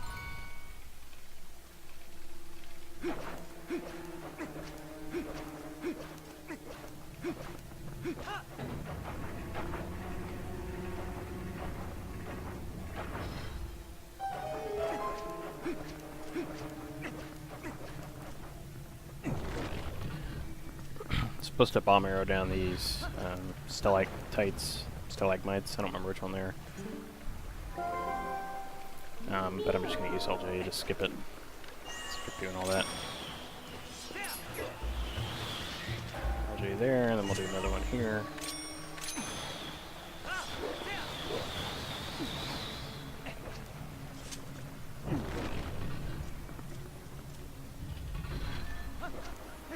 And we'll do another one in this next room to skip a huge chunk of the dungeon.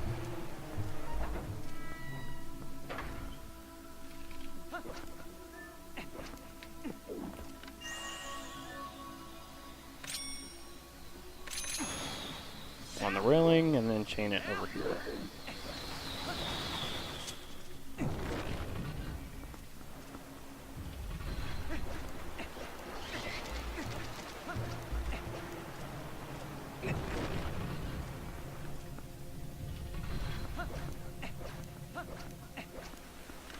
Again, 2 more to skip the gear puzzle. Bunk into that door for old time's sake.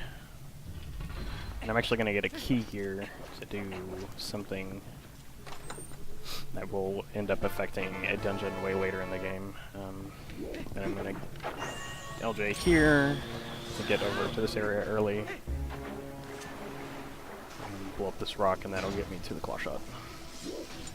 Oops.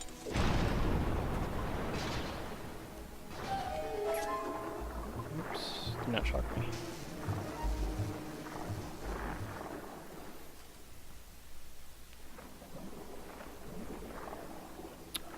And the bombs are OP on this boss.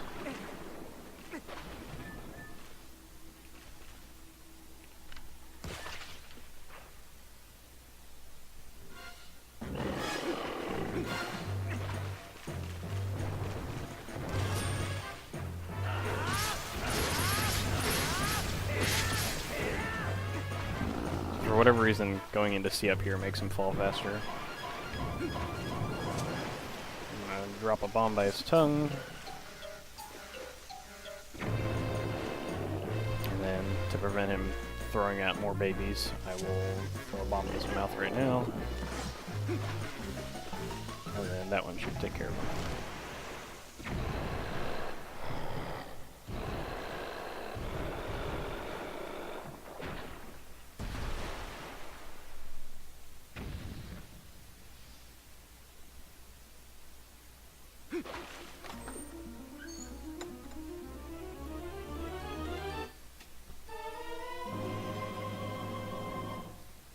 And now we have the claw shot.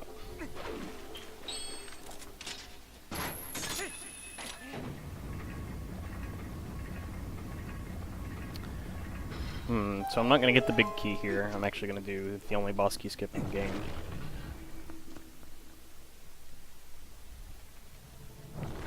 And the reason it's the only one is because most of the boss doors are... the loading zone is tied to actually the action of opening the door. But in this dungeon, you actually open a door and then fall down into it, so the loading zone for the boss is always there. I fell, wow. Okay. Been a while since I've done that. Not a huge deal. Just have to take the roundabout way up there.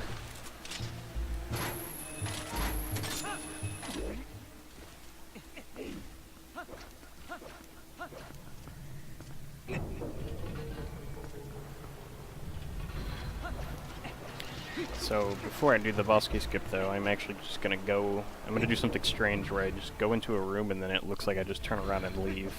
But really what I'm doing is loading a gate in that room. And for some reason, there's an actual explanation for it and I just don't remember. The gate is never unloaded. Like, globally while the game is running, the gate never gets unloaded. And it actually shares the same memory space as a gate later on. And so once I load that gate, the other gate can't load, and it saves time in that dungeon.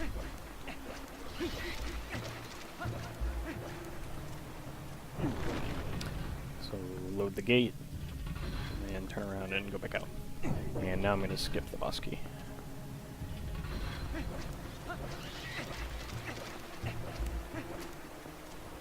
In the SD version you can do this with a vine clip, but that was actually patched in this version, so I'm going to have to do it a different way.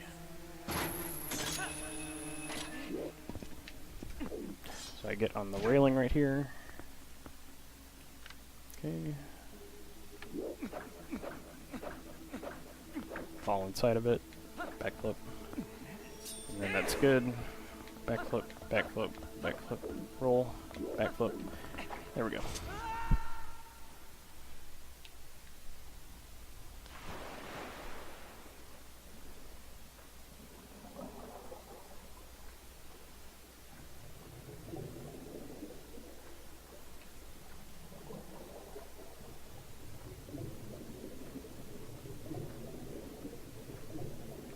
Vac. You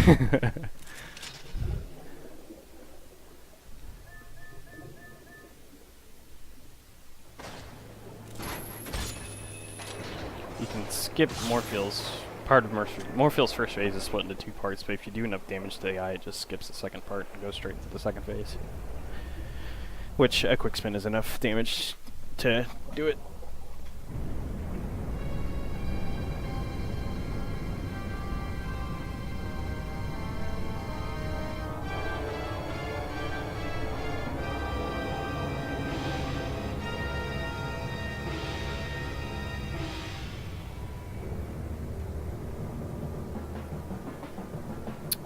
Okay, so I'm going to do a trick here to speed this fight up just a little bit, or at least try to. It kind of depends on how she swims. But if I equip Iron Boots before I grab her, and then force unequip them,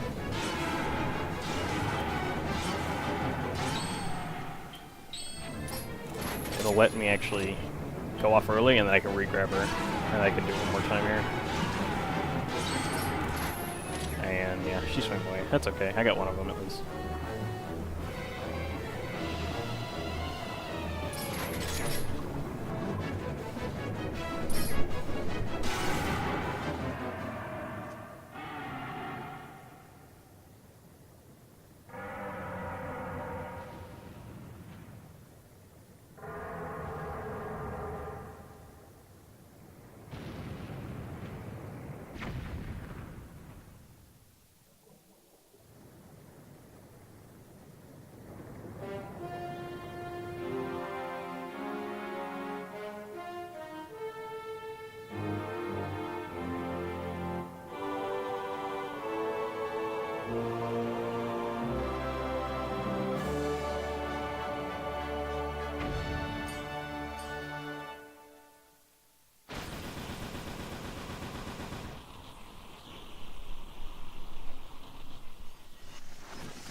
Okay, and I went to the bathroom again just because another P point there.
Or dash canceling just because it's faster.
sewers are annoying.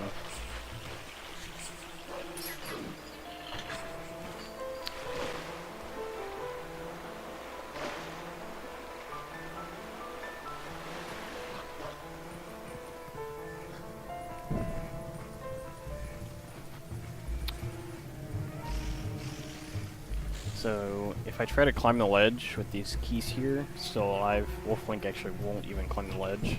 So I have to light the torch there and then kill them. And then hopefully the third one doesn't see me. But yeah, that ledge right there, like he'll just refuse to climb it if they're still alive.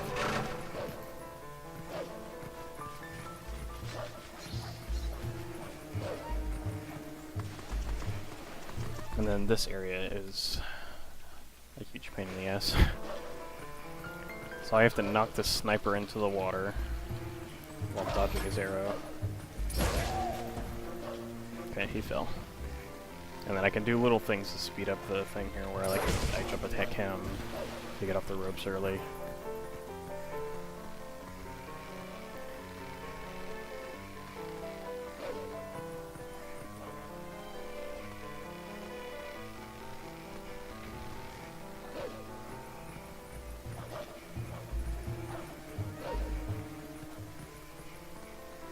Same deal here. And here. Okay, that wasn't bad. And then I'm going to attack this guy, because he's a pain in the ass. And will shoot me if I don't.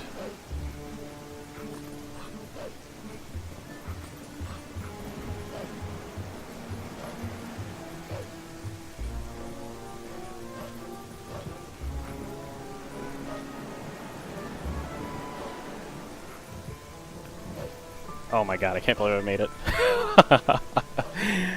Absolutely incredible. I thought for sure I was gonna fall.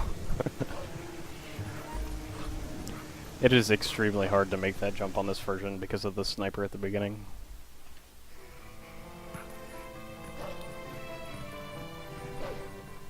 Incredible. Yep. It's honestly not worth to do the jump. It only saves like 3 seconds, but yeah, that was good.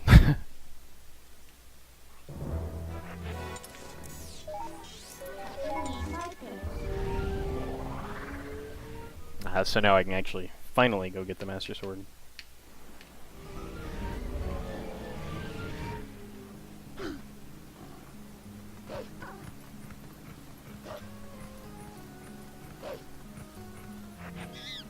This is Momo the monkey.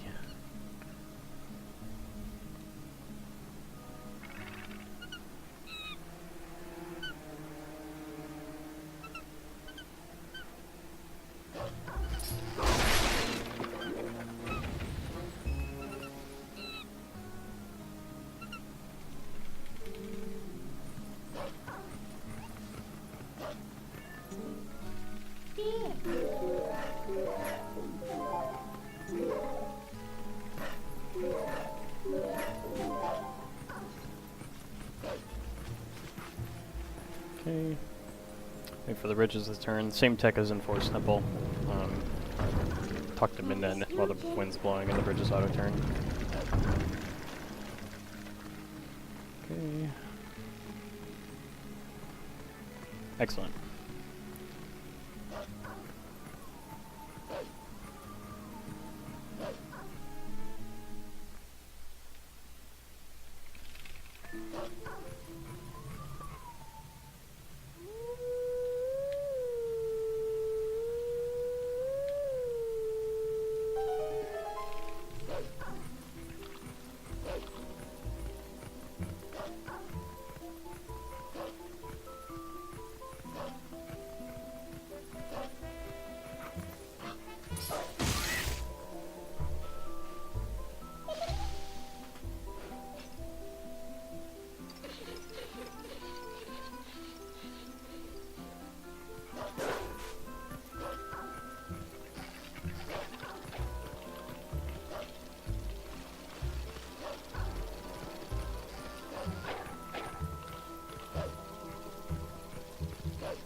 climb. Ah!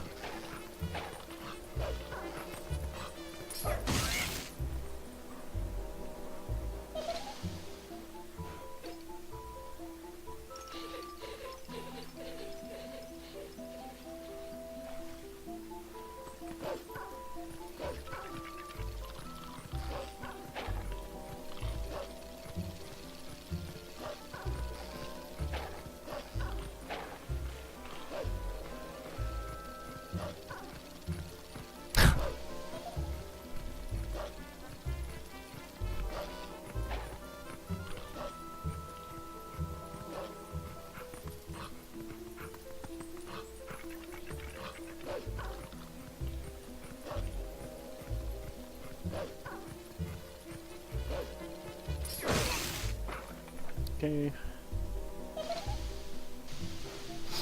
So my goal in the Skull Kid fight coming up is as soon as you kill one puppet, a timer starts for him to blow his horn to respawn the puppets. But the timer is susceptible to lag frames, and every time you attack someone, lag frames happen. So my goal here is to only kill one single puppet to reduce the lag frames from the attack.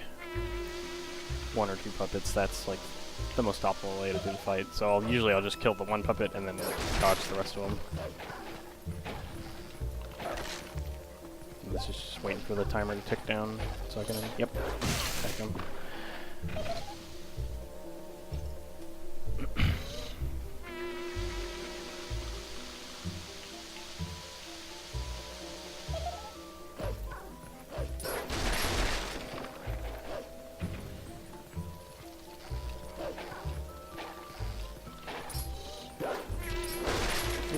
Oh, that's, yeah.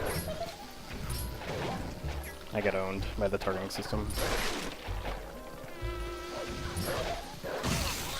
Okay.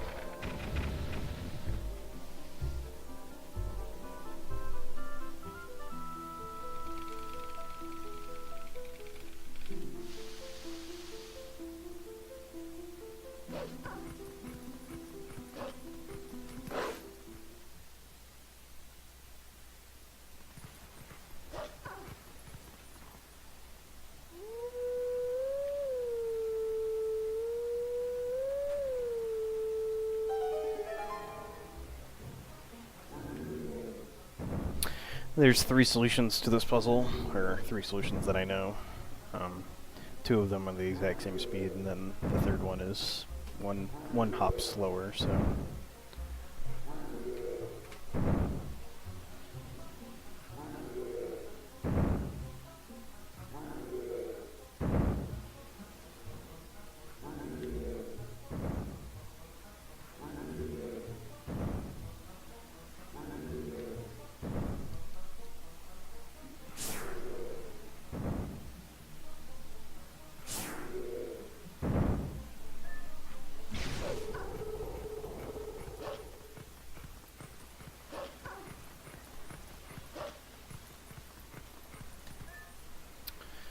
Okay. And we have the Master Sword.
Now I have the ability to warp and transform wherever I want.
Okay, going to see Fuhrer. He's gonna shoot us to the desert.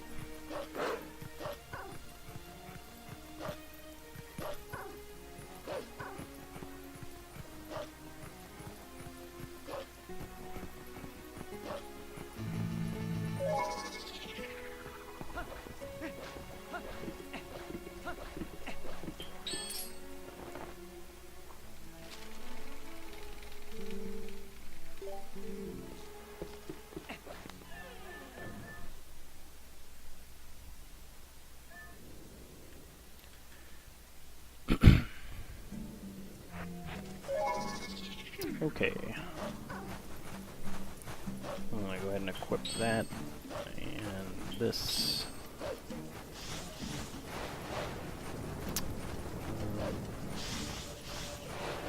I'm not gonna get the warp in this area because I don't need to warp the bridge at any point. Normally you would need to get it because you would need to go to Hidden Village to complete that side quest, which lets you get to City in the Sky. But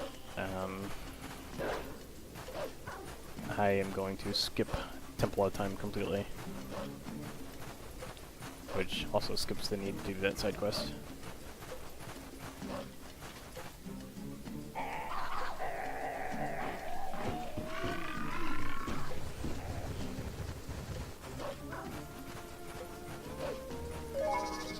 Hoping to hit both these guys off, and instead of hitting either of them. It's fine.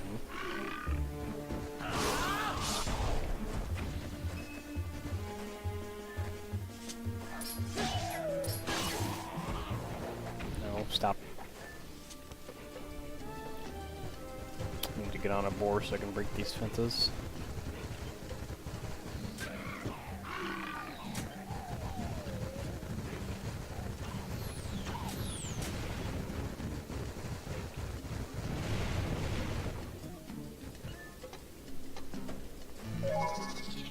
Okay.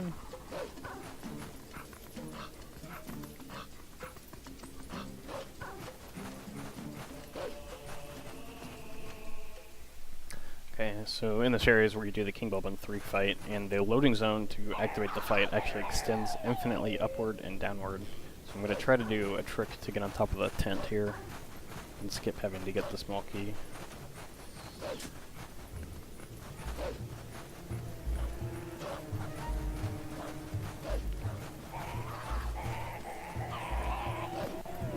Okay.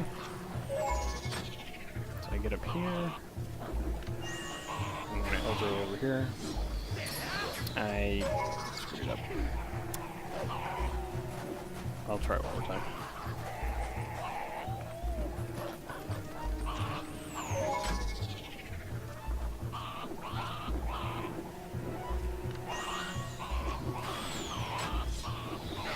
Okay.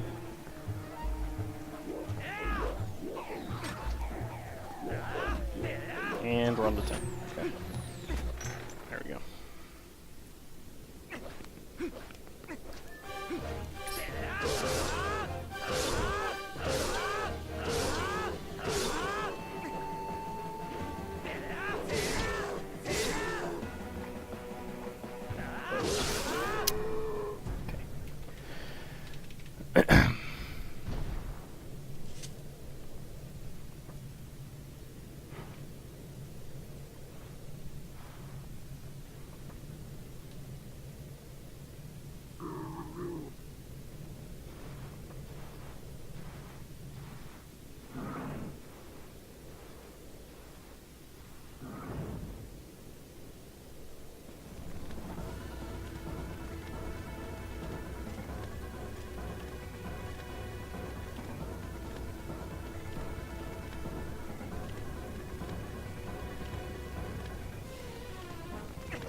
Okay.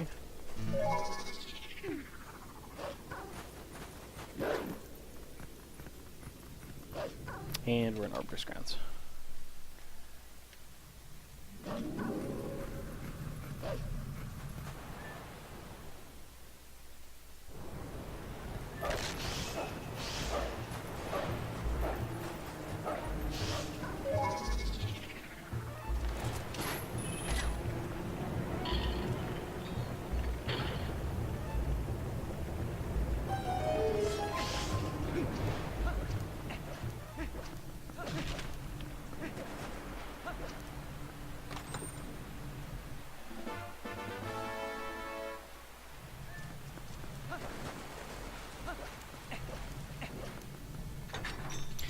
Okay, it is actually possible to skip one of the 4 pose here, but I am still very inconsistent at it.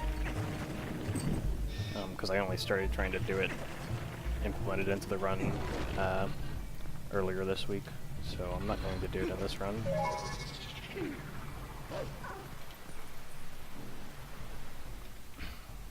The whole trick itself allows for a different route through Arbiter's Grounds, which is much easier.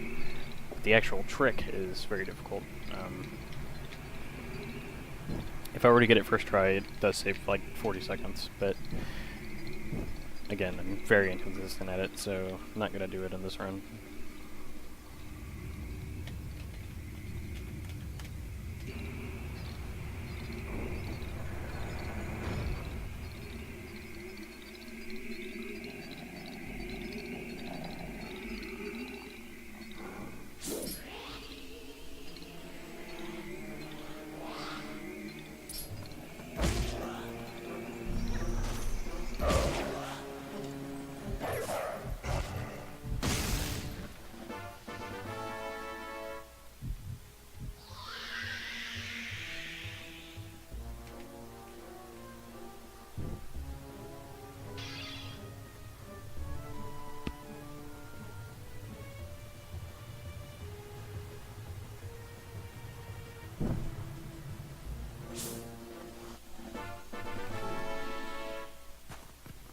I have to sniff that Poe just so I can dig that up. Like, he won't dig it up unless he's has the Poe sent.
Dodge the rat there.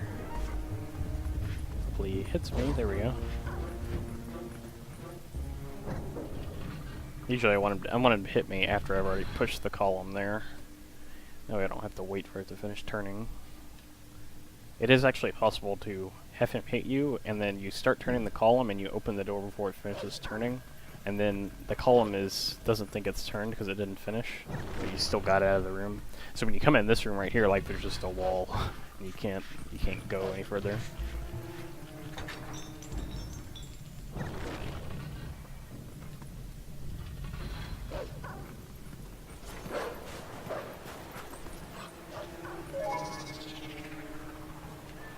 Go ahead and boomerang him, get him out of the way. Now I'm going to do this trick, it's called chandelier skip. Skip's having to lift the chandelier. Oops. I aimed too far left.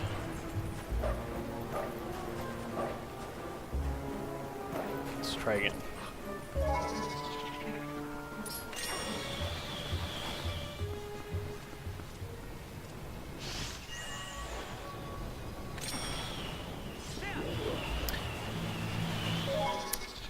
Okay, interesting.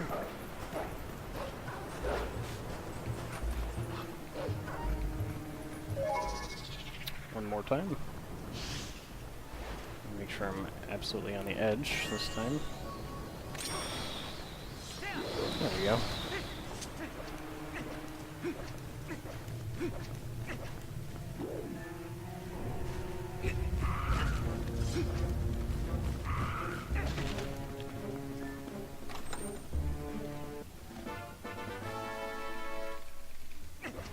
Skip that re-dead, I don't need his rupee. Alright, this room is very annoying. The two good ways to do this room are either with the ball and chain or with bomb arrows, and I have neither of those things, so I could do a pretty slow way of getting through this room.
Oops.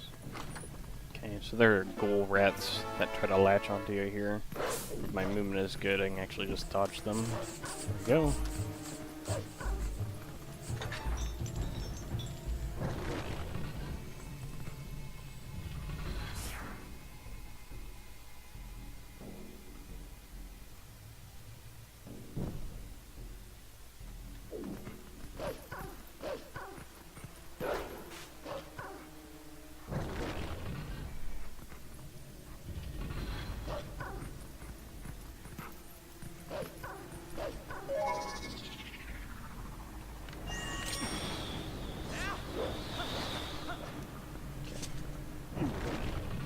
I'm going to bomb this guy here.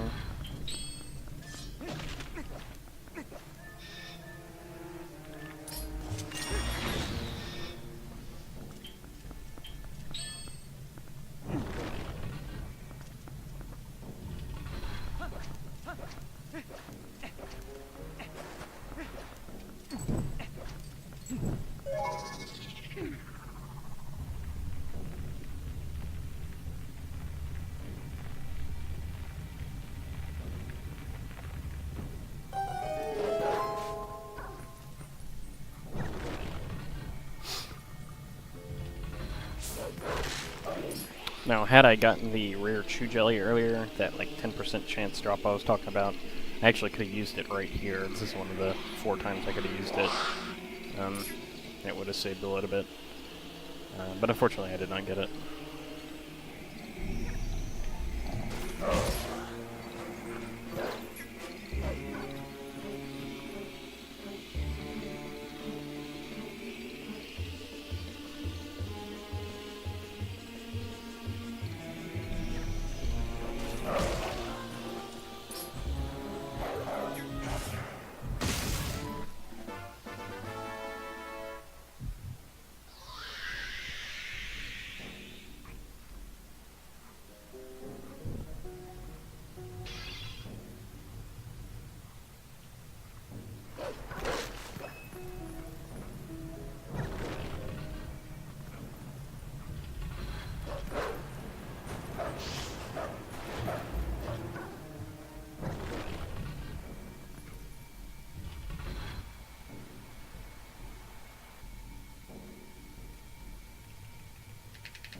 Okay, we can do a B attack through here, and that lets us...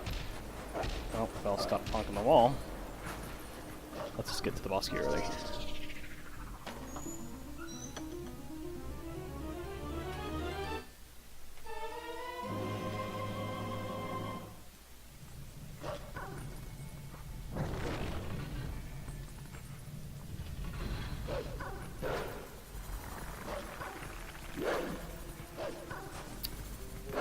Normally you're supposed to hit that room on the way back after spinner, so I'm actually kind of backtracking almost to the spinner room.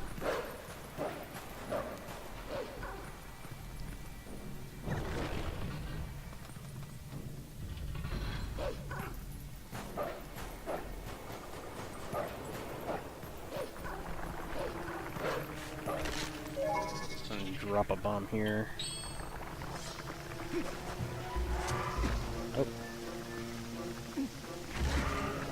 Oops. Well, that's okay. I actually did need one of those bombs, but it's fine. I usually use the last 2 bombs to save time in the last dungeon, but I'll just have to chop one of the strats there.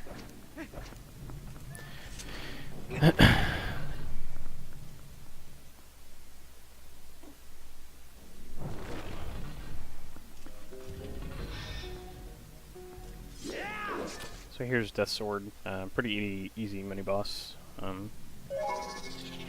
Once I get him stunned, I can just like, or once I knock him down, I can just stun lock him with my sword.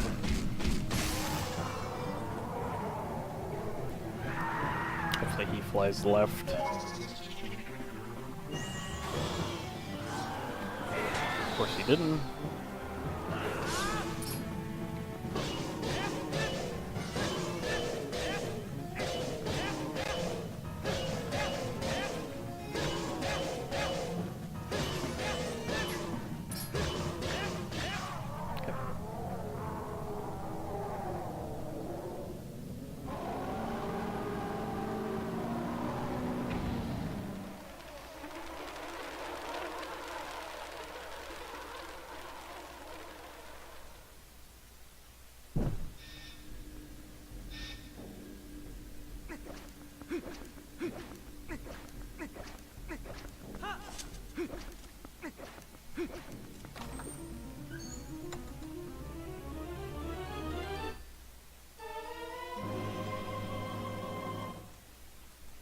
And we're gonna save warp.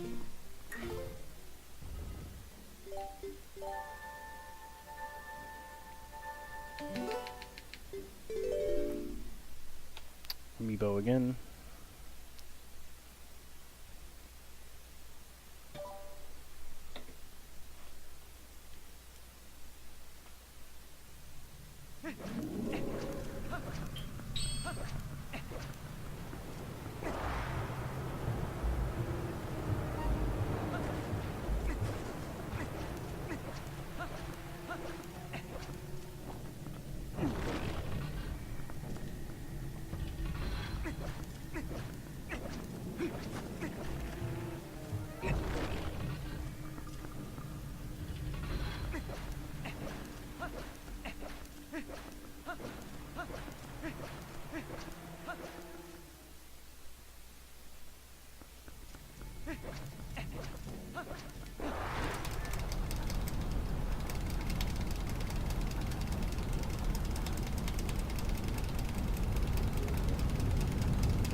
Okay, Star-Lord is a pain in the ass. He's got little soldiers that he'll bring up around him, and where they spawn is completely random outside of the ones that spawn right by his spine. So ideally, they spawn in a way that doesn't block me. It doesn't happen very often, but hopefully. Hopefully.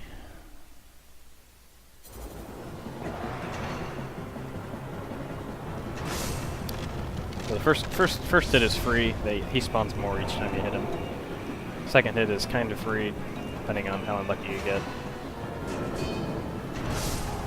And then the third hit is the hard one. So you get the dodge his soldiers, and then go around his spine and bounce off one in the back, which didn't spawn.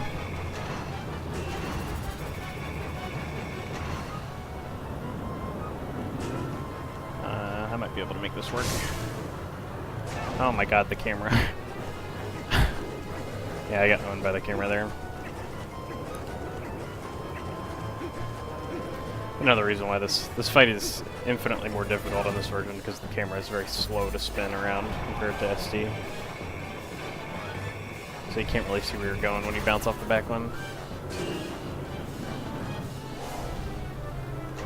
Damn it. Okay, this should work.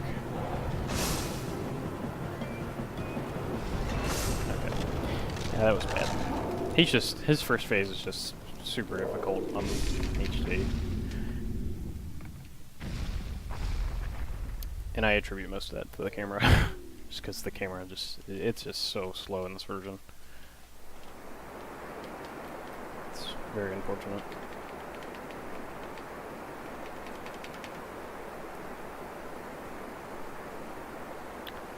Hopefully I'm not behind his head. Okay, I'm not.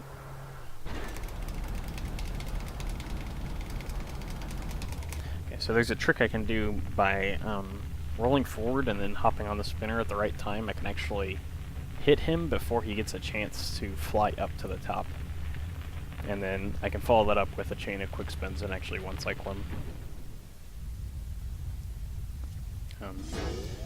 The actual window to get on the spinner is like only like 9 frames or something like that, so I actually have a audio cue I listen for.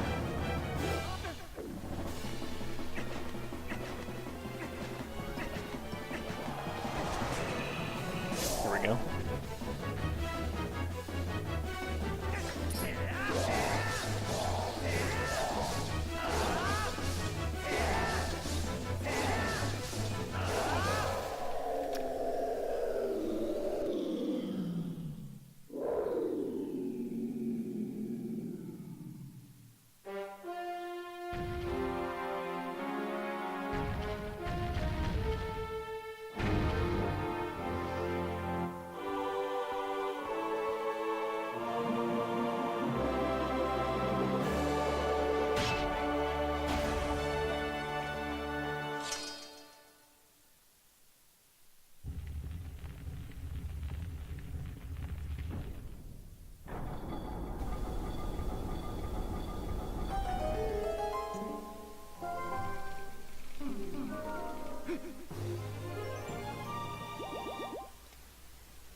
Oops.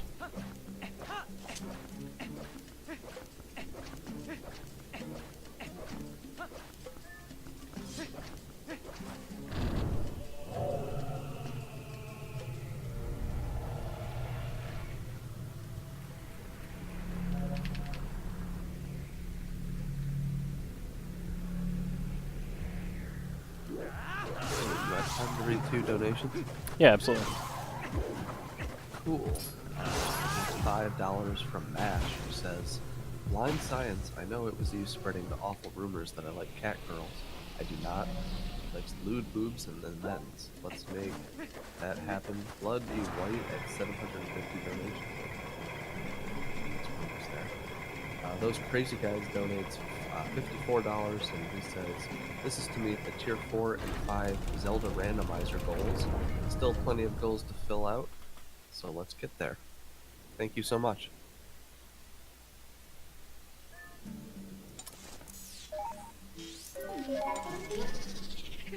Okay.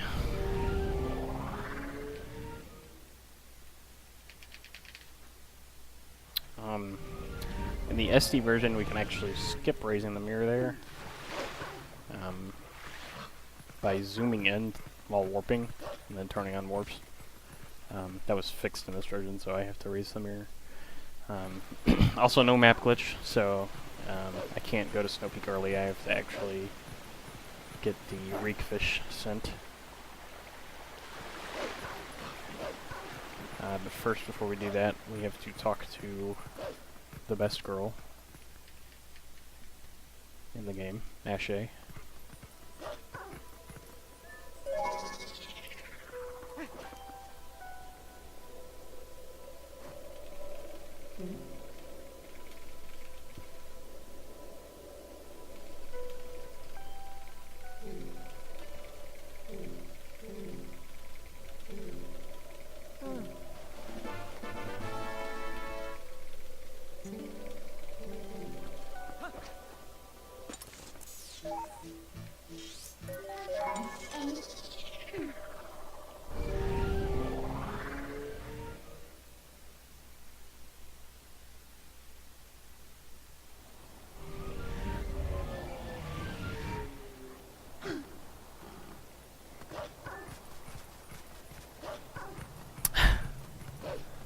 Please.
Okay, I have the coral extension to the fishing rod now.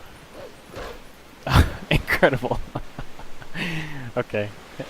Wow. Can't say I've done that before. But now I can I can go over and fish out the rig fish.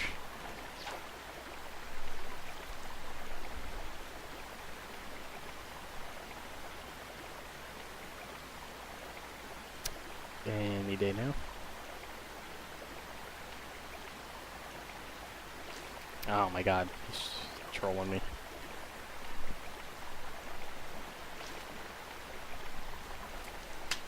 Six speedrun.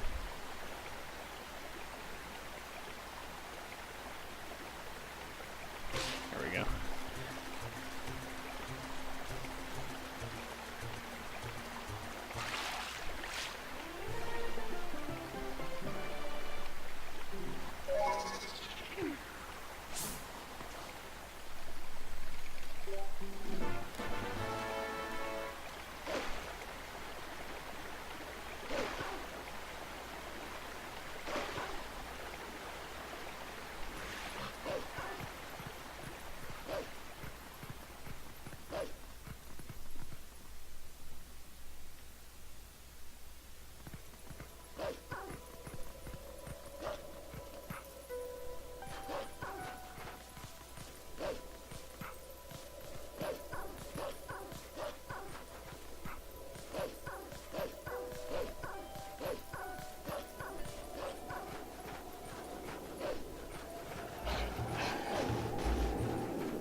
I hug the wall here, I can actually skip two of the climbing animations there. Saves a little bit of time.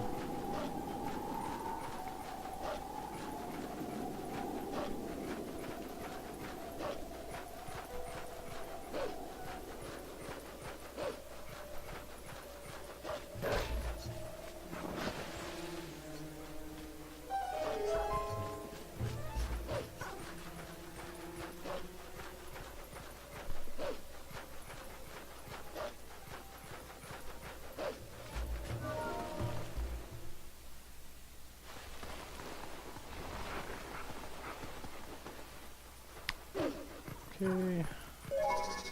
Supposed to climb the ladder, but I'm gonna take the vines. Same deal here. Use the vines, skip climbing the ledges. And same thing here.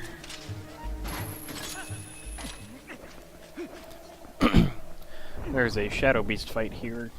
However, if I LJ to void out far enough away from it, it will actually just skip the fight. Because it'll respawn me past the fight and inside of the trigger that Yeto is inside. I tell him no there just because it's a little bit faster.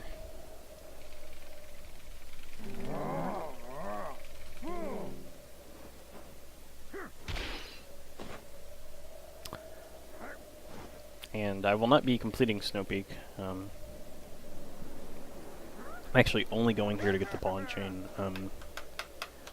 There is a phase of the Zant battle that needs the ball and chain.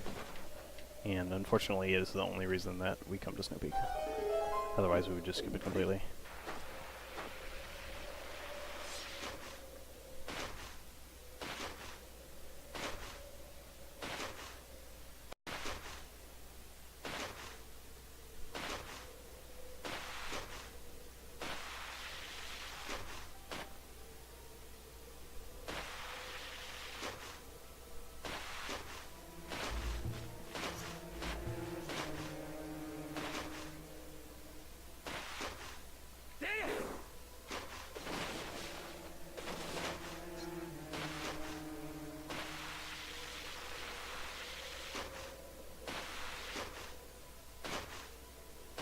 There are rupees here, I don't really need them though.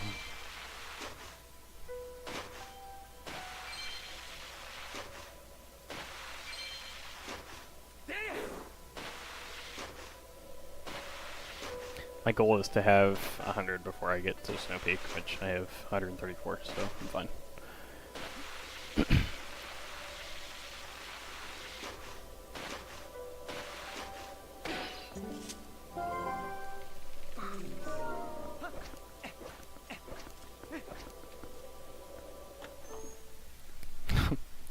Lost like 15 seconds trying to fish out the damn fish.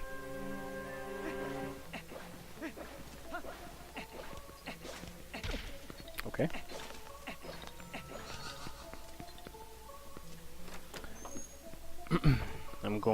I need to get to the courtyard. I'm going to take sort of a backwards way. Claw shot through the ceiling there, because that's a bombable floor with one-way collision. So I LJ over to that heart piece and come up this way, and I'm going to come in this room, get this key, which you normally need ball and chain for. And I'm going to use this key to get into the courtyard backwards. And then I void out here just because I got to get back to the door.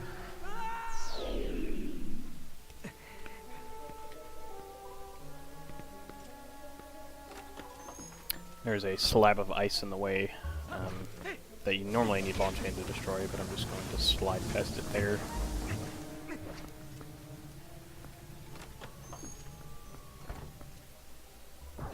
And come over here and push this block. And open this door backwards.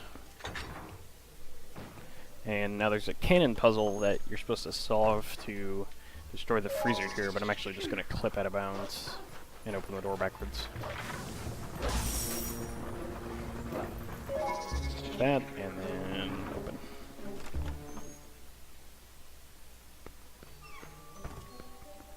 And now we can get the ball and chain.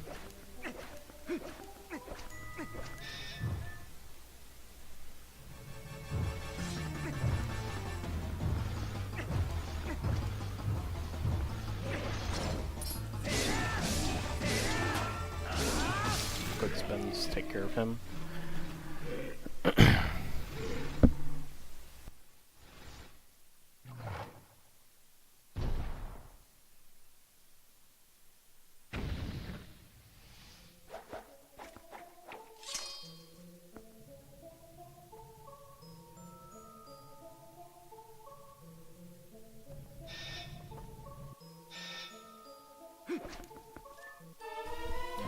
Okay, and I'm going to save warp since I'm done here.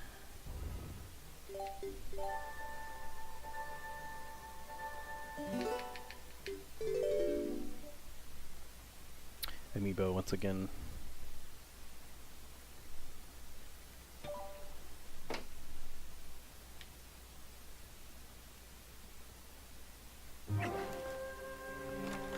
And now we're going to go to City in the Sky. And normally you're supposed to do Snow Peak and then Temple of Time. But I'm going to go get the cannon early. Some of you are probably familiar with this glitch, since it's one of the more popular ones. Well, actually, first I'm going to get 200 rupees in this bell. That way I have enough to pay for the cannon repair.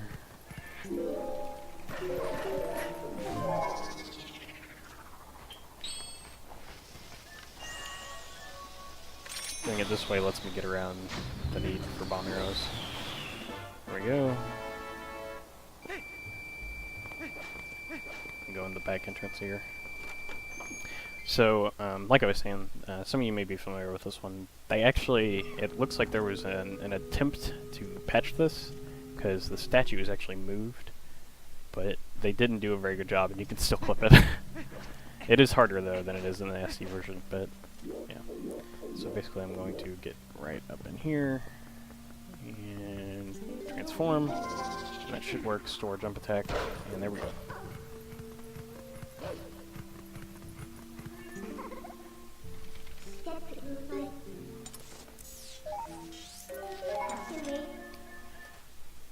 And if you're familiar with the story casually, you know you have to get the 4 mirror shards from Arbiter's Grounds, Temple of Time, Snow Peak, and City to get into Palace.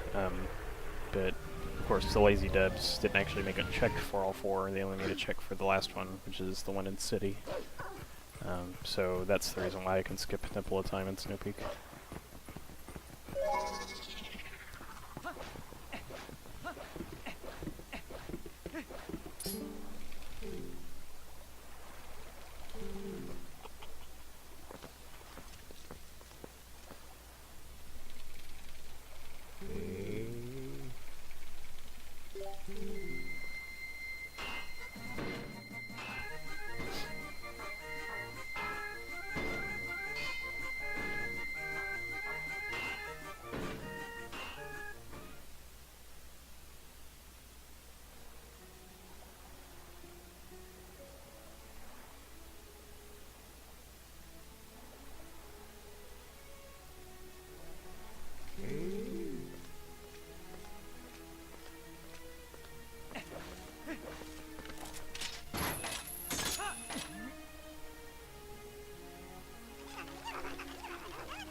Okay, City in the Sky. A lot of LJAs here.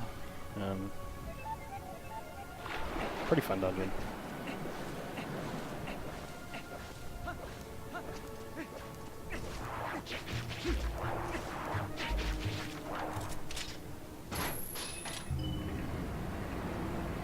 put the spinner here.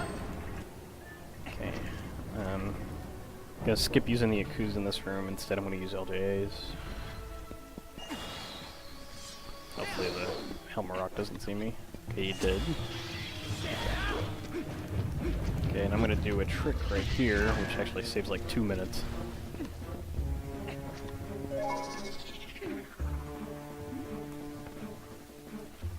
Inch my way forward here. Okay. So basically what that trick did was it prevented the big fan in this room from activating. And how it did so is, by default, the fan is off, and then right in front of that door is a trigger that turns it on. And as Wolf Link, it's actually possible to open the door before touching the trigger, and then the moment you start opening the door, the trigger unloads. So you can effectively enter the middle room without touching the trigger.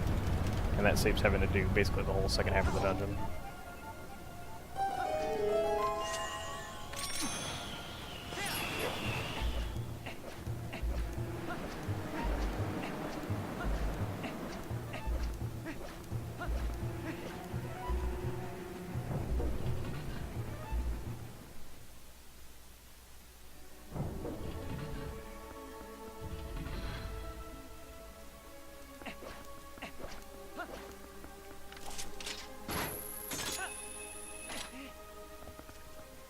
Oop, go ahead and get this small key.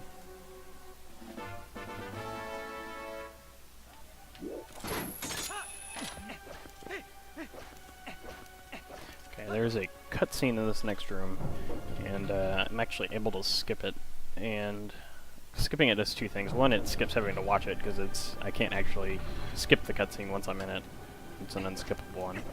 But it also prevents my save point from updating. Basically, the devs really wanted you to watch this cutscene, so by using the wind here, I can jump over it, and then when it never updates, what I can do is get the double claw shots later in the dungeon, and then when I save warp, instead of putting me back at the front of the dungeon, it'll actually put me back in that room I was in before, which is, it's faster to get back to the main room that way than it is from the front of the dungeon.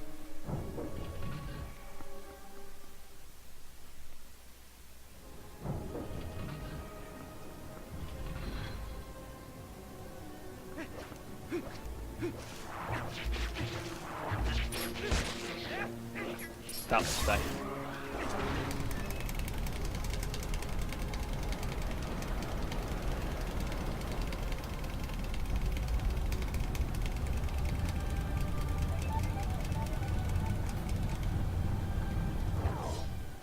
Okay, and if you remember back in Lake Bed, I was talking about unloading a gate. That's actually going to come into play right now.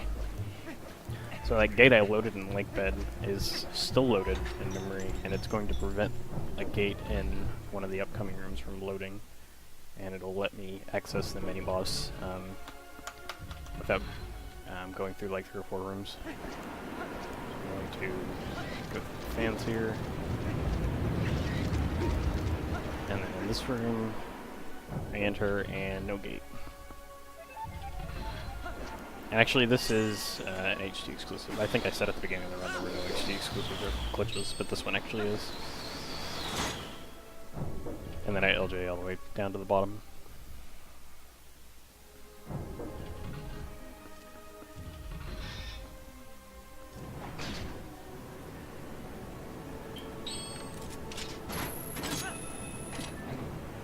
There's a single frame there where I can actually fall on the fan and then go through, and it skips having to drop down. Triggers this fight immediately. There is a way to one-cycle him, but it's completely RNG, so I'll try to get it, but...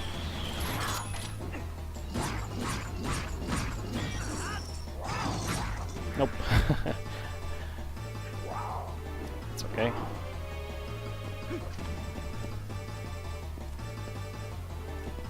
Okay. Yeah, I'm kinda screwed by RNG right now.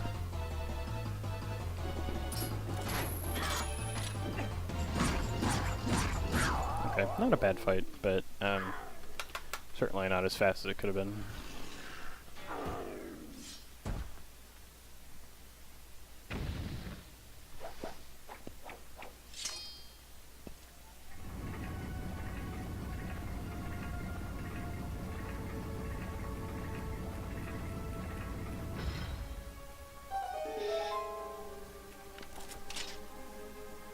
actually too far away. Interesting.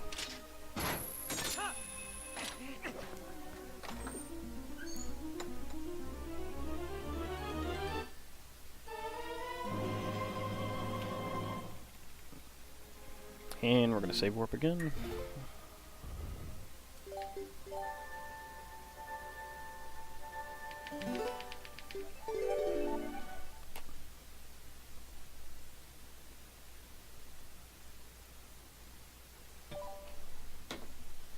And we're back by the small key chest.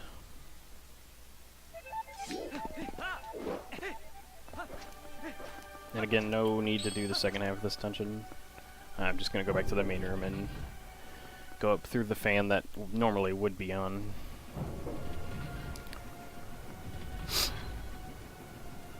Basically, the whole point of the second half of the dungeon is to go through a bunch of rooms so that you can get to the top of the dungeon another way and deactivate the fan, but since it's not active, I don't have to do that.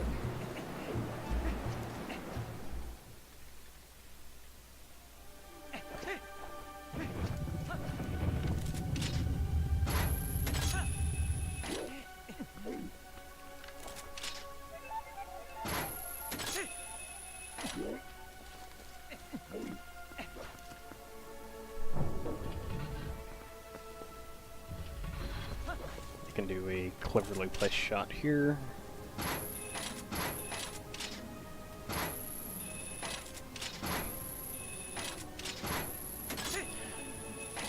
To get up here early, and then I'll LJ over here. And now I can get the boss key.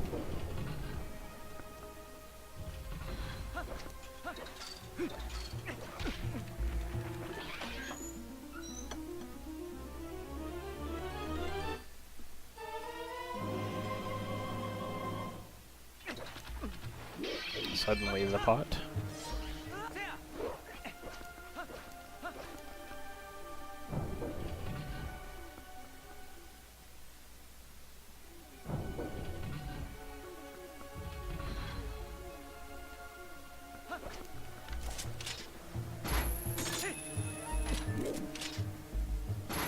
The reason that pot thing happened, actually, I'll explain it in a minute.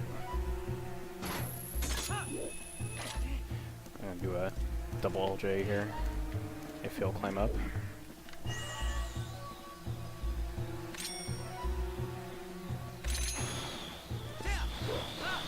Is that gonna fail? No. Okay. The reason the pot thing happened was, I think the devs assumed that the only reason a pot should move is if Link was pushing against it. So they designed the coordinates of like where the pot should be to update based on a displacement of Link's actual position. And so when you get a Helmasaur to move a pot, you know, the game displaces the pot based on Link's position and puts it right by him because it assumes that he pushed it. Again, that's just a theory, but it would make sense.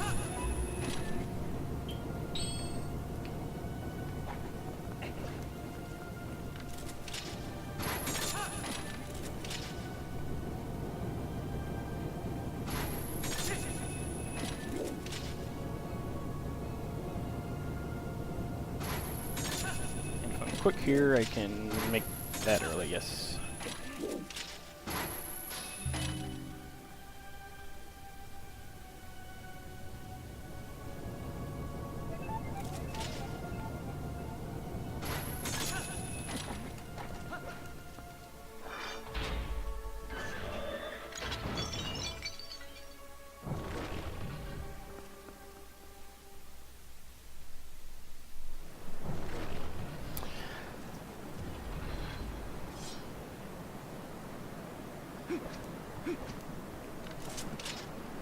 Okay. Nice. So Argrok has two phases, and the first phase comes in two parts.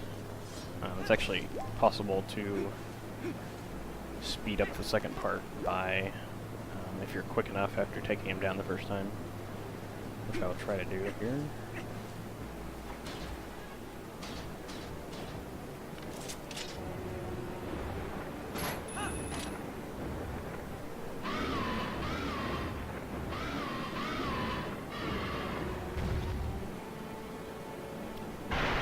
So if I get on the pillar before he flies away,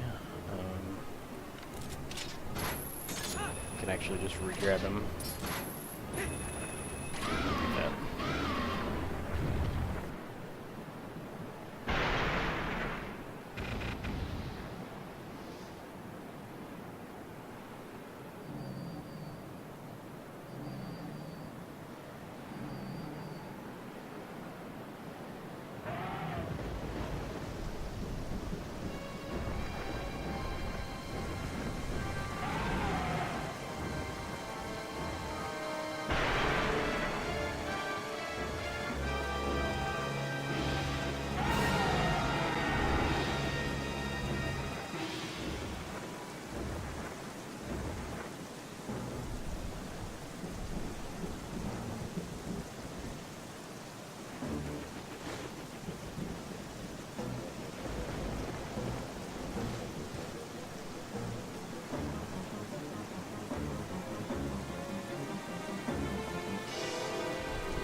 So I jump off here to reset Argok back to the top.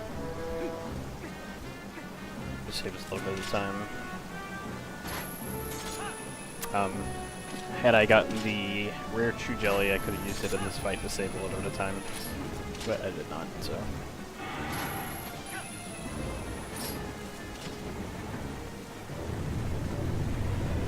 By sinking far enough with the Iron Boots, I can actually make it quit spraying his flame early, and then I can go around and grab him.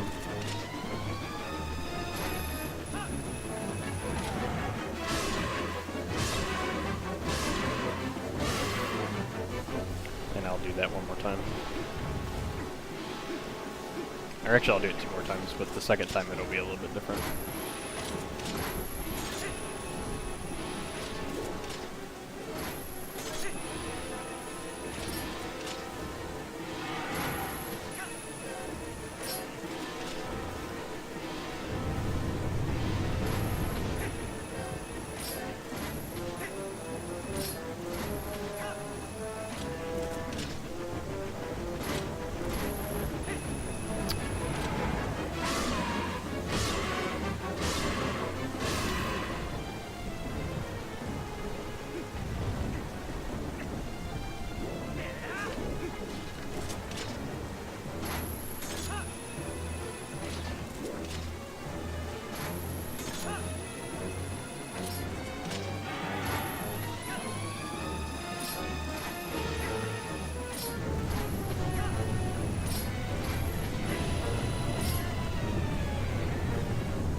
Okay, and this is gonna let me grab him early.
Wow. Okay. I have my timer running as well, and I go with that segment despite not having the Chew Jelly. Shows how fucking bad it is in my PB.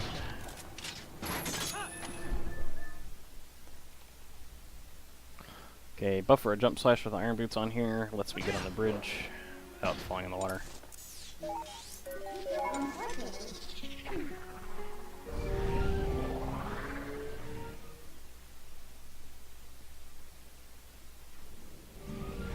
And now that I have the first and fourth mirror shard, that must mean I have all of them, so I can go to Palace.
Transform before I get into this room because when I hit this black fog, it's going to transform me anyway. And there's also a midnight text that goes with it, so that lets me skip the text.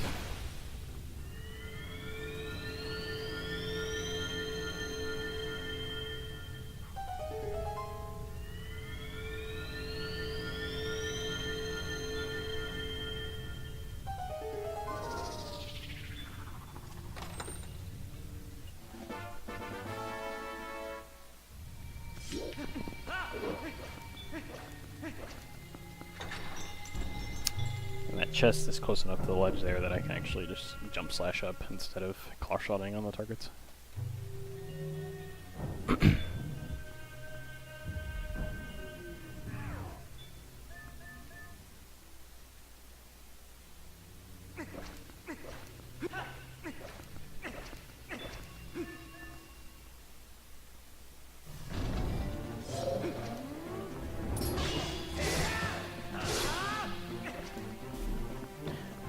Saint here is supposed to like warp around the room a bunch, but if you do just enough damage, he actually won't go into that cycle, and then you can just kill him really quickly.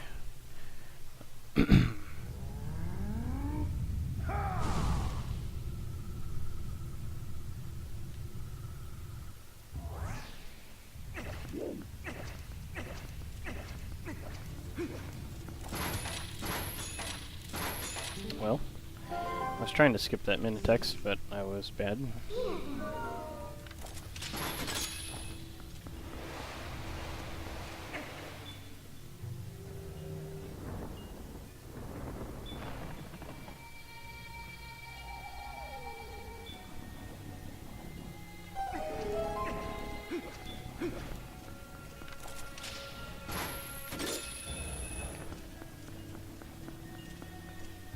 Some of these shots to grab the soul are actually kind of difficult because of gyro aiming. I have to, for one of them specifically, I have to aim all straight down to grab the soul, and it gets a little awkward bending the gamepad down that way.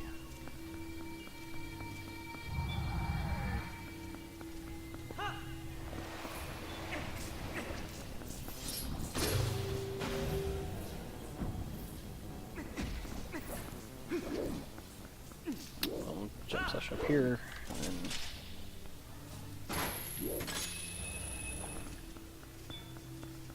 I skipped the trigger again. Okay. Normally there's the little shadow beings. They're supposed to fall there and attack you, but apparently it's possible to skip the trigger that makes them fall. That's only the second time I've ever done it, though. I'm not sure how it works.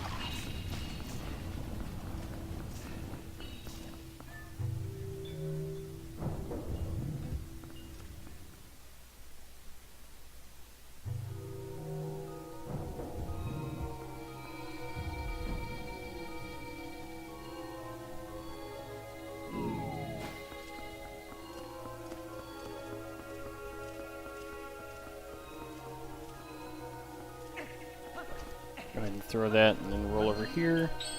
You're supposed to take this platform over to the west end. Actually, I guess this would be the east wing, but I'm gonna LJ instead.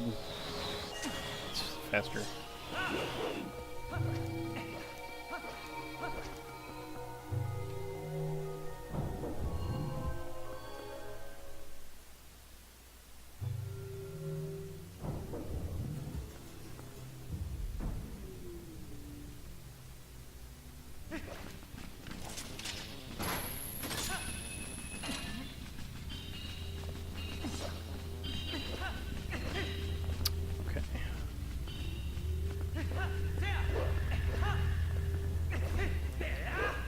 Please spawn over here.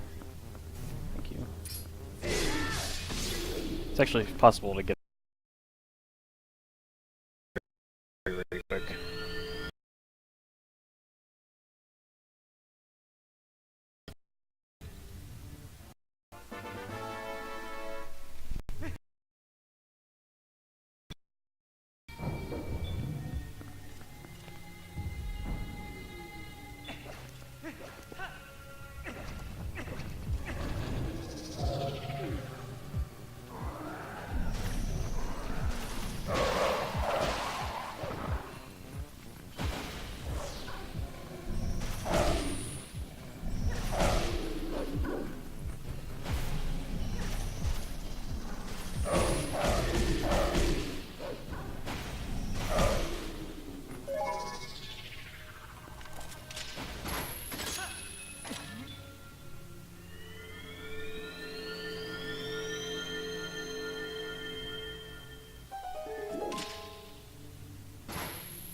Okay, and I can, by placing my LJ in the right spot here, I can, I can hang from the ledge. I can skip having to go over this way.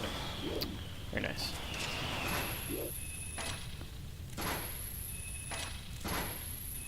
Well, this was supposed to be a backup strat, but it's not working. Oh, there we go. That was very slow.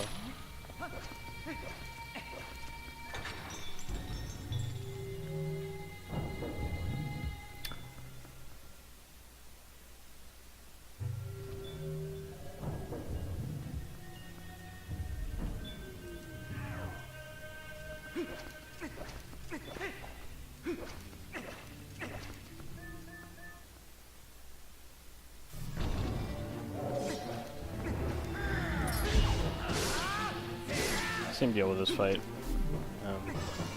I mean, it's the same as the first one, where I just do just enough damage so he doesn't start his little warping shit.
Go. Okay.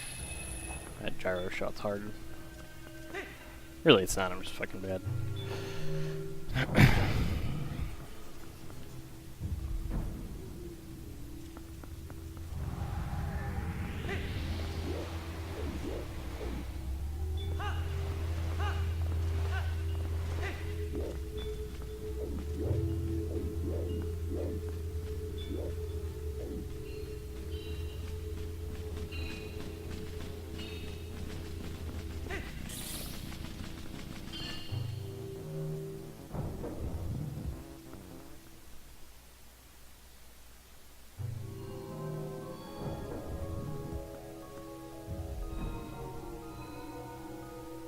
And I'll throw the ball here, because it's faster to roll into the platform and then turn around and grab it this way.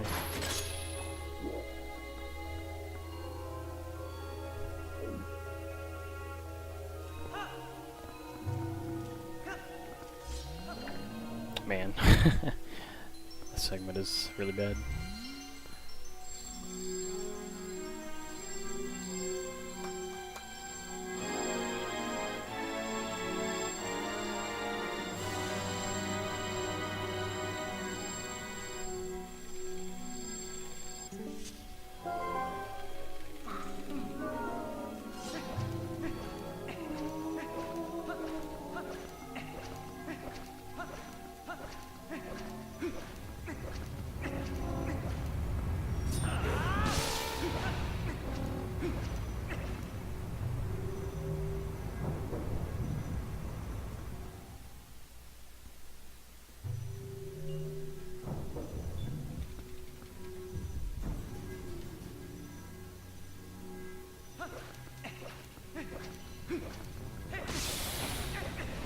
Don't turn into a wolf.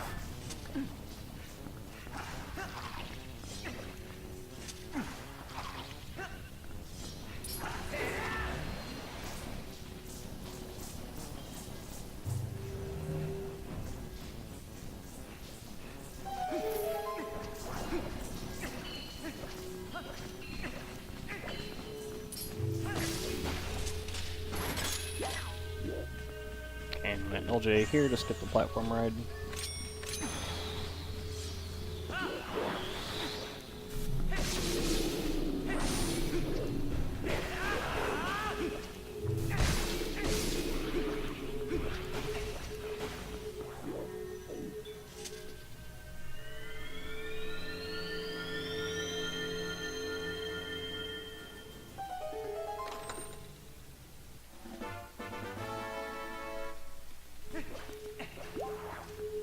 And same deal here, I'm going LJ to skip the end of the ride.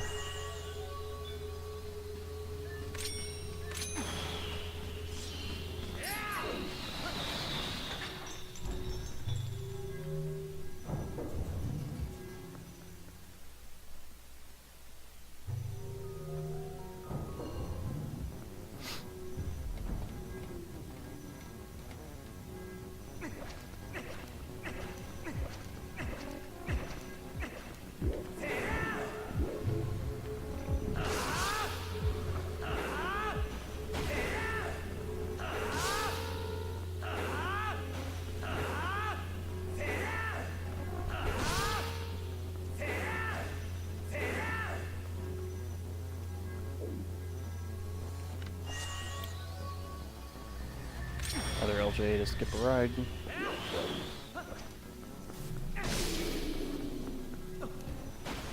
Avoid here because I need to get back to the door. It's faster than riding the platform.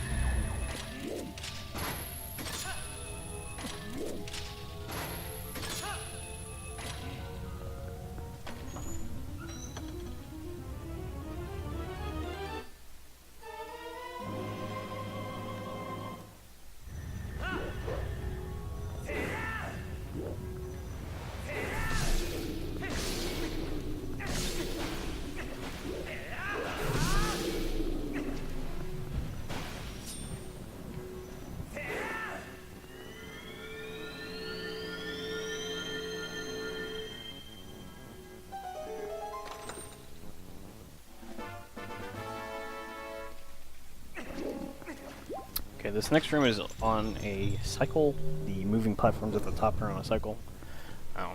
And to get to the top platform as soon as possible, I basically have to do the room as fast as I can.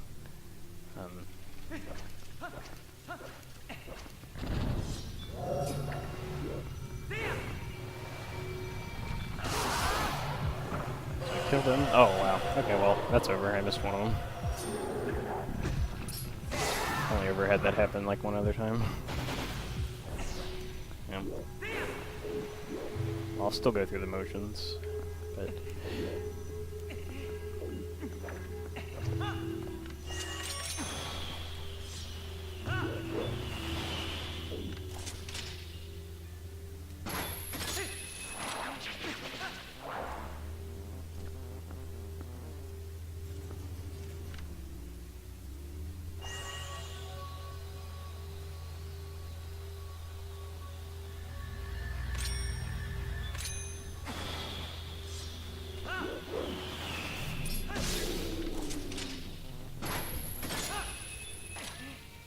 So normally that platform is just arriving on this side, but unfortunately getting hit killed that.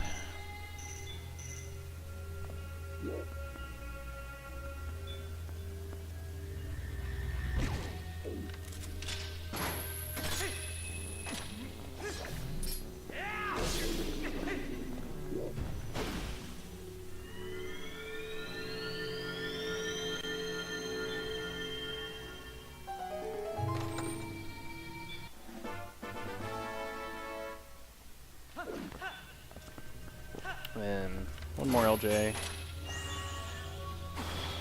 Or not.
Okay, here's Zant.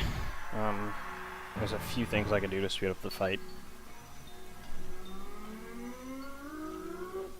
So I know he'll always spawn in the middle right here, so I can throw the boomerang early.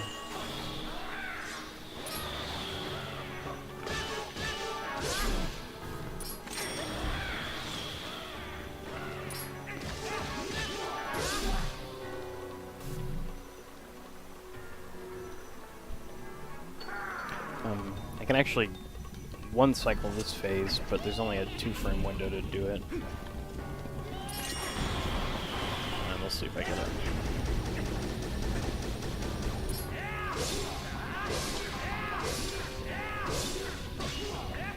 Nope. Oh well.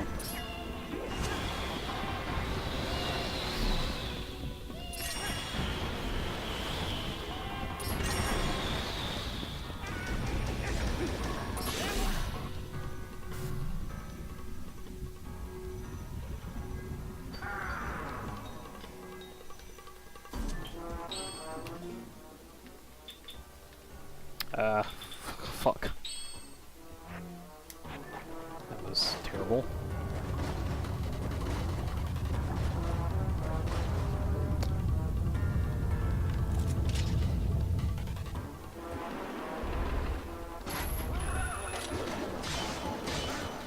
No real one cycle here, but I can grab him both times before he ever shoots any of his lasers or whatever.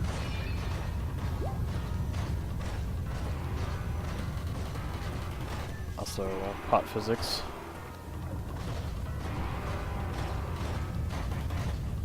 So I know which head he'll be in because he always spawns on the one farthest away from me.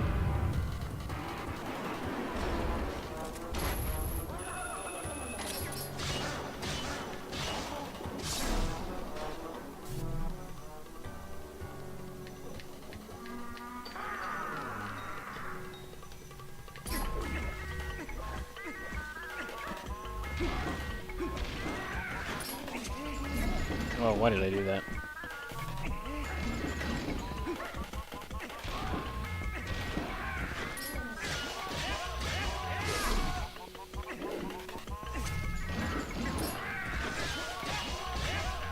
I did that backwards.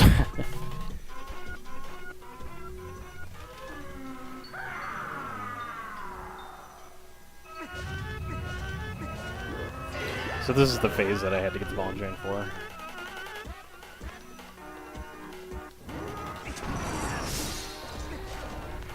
No other items done some, unfortunately.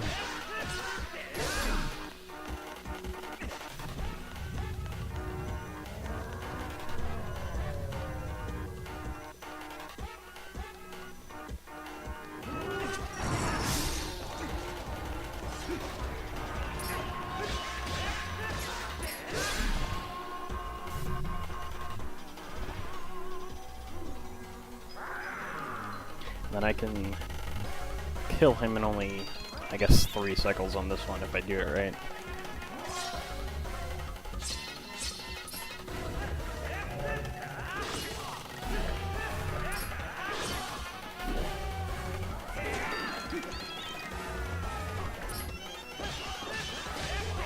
There we go.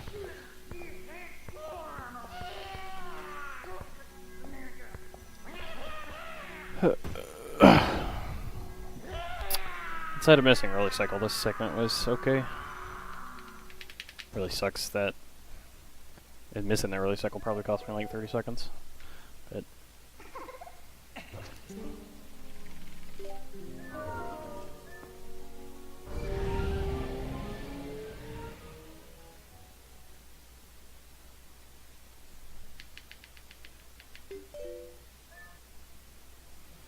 time for the last dungeon.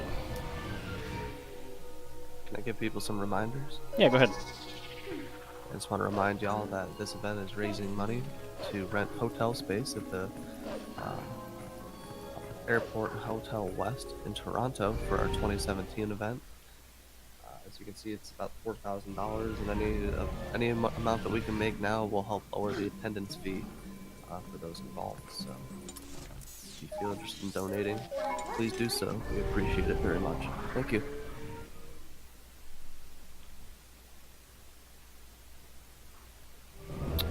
Okay, there is one more mailman I have to skip before I can go to the last dungeon. I'm gonna equip that and equip that. There we go, skipped him.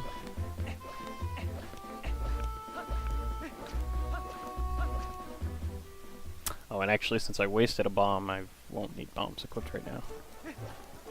Normally I would, but I'm gonna skip doing that strat.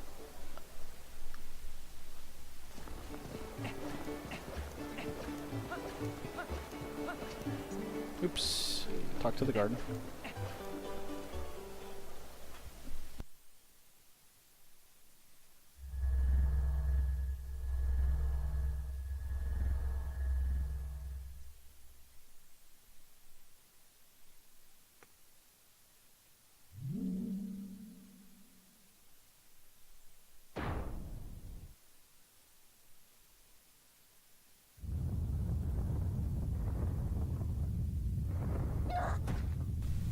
It wasn't so much unpatched, they actually used the Wii ROM, and it works in the Wii version as well. It was just unintentionally fixed because you can't throw the boomerang and then draw the sword without breaking the target. Because when you draw the sword in the Wii version, it just swings it instead of pulling it out without swinging. Yeah, essentially motion controls is what it came down to.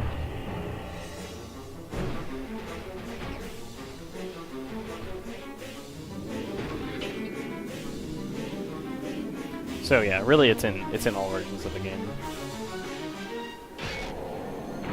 If it wasn't in this version of the game, I would probably not speedrun it, just because it saves so much time everywhere.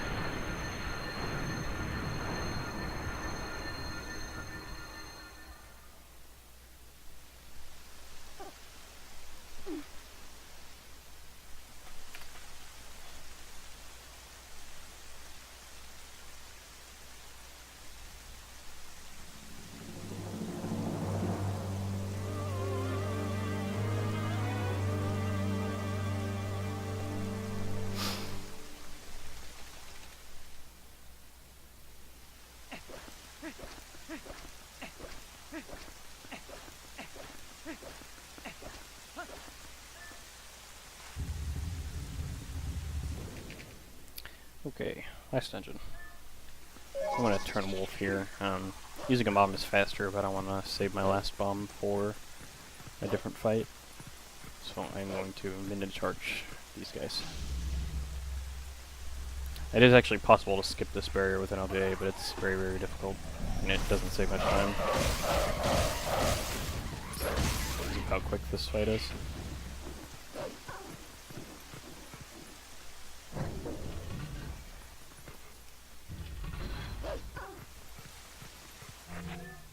And then this barrier, you can just skip the cutscene of it forming and then run out before it forms. Very cool.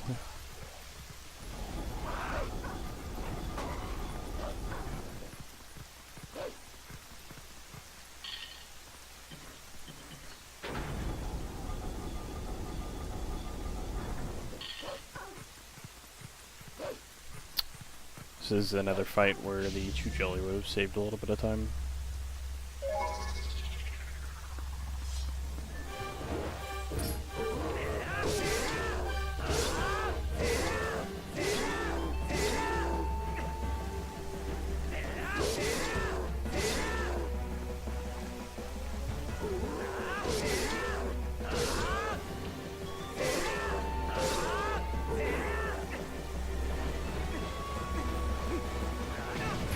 Oops.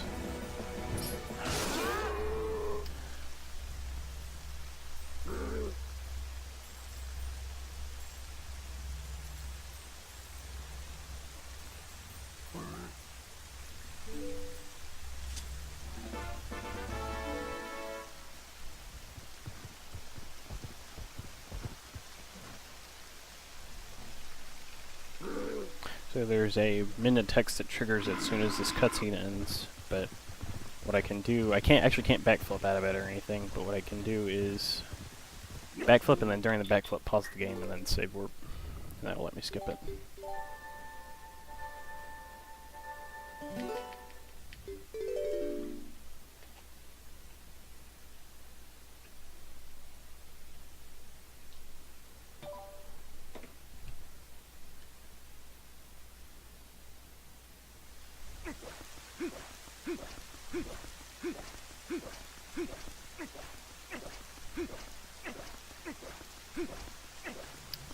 And then the last barrier skip.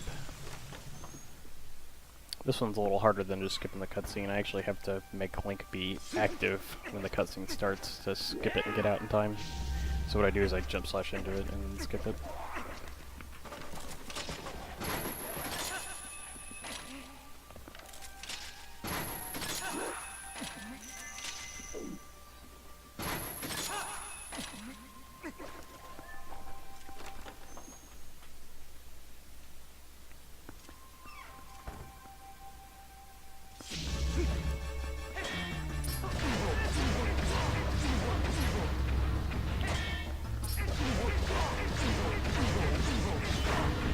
Okay, I'm gonna equip the lantern.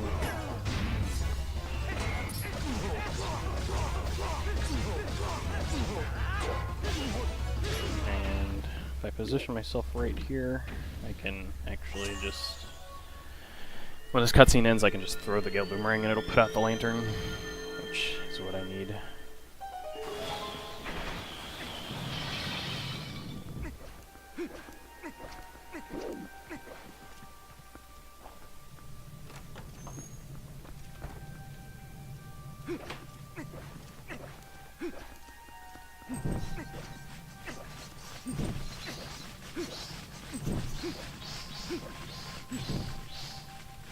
Okay, and then this next room is what I was saving the bomb for.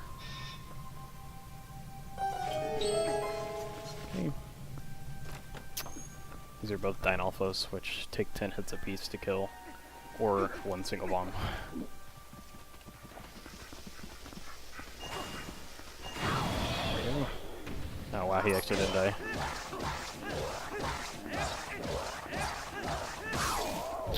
Yeah, that's annoying. Oh well. Sometimes he gets stuck beside the wall there and the bomb doesn't hurt.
Okay.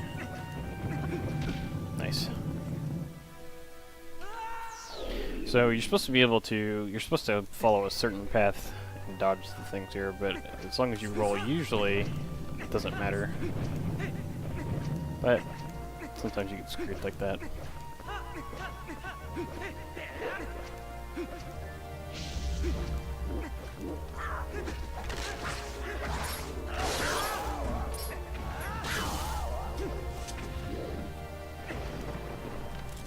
Okay.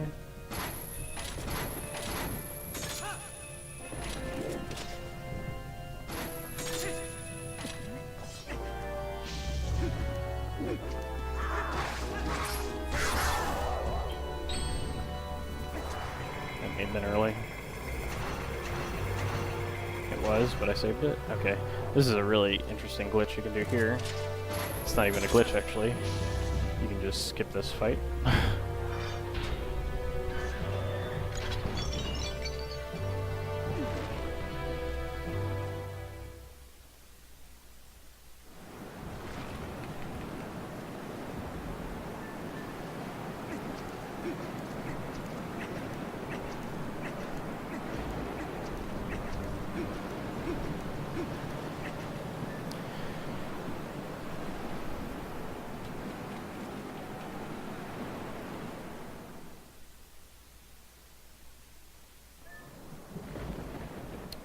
Okay, Puppet Zelda.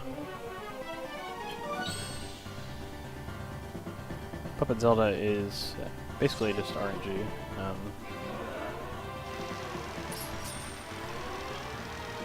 She has lightning balls that she'll throw.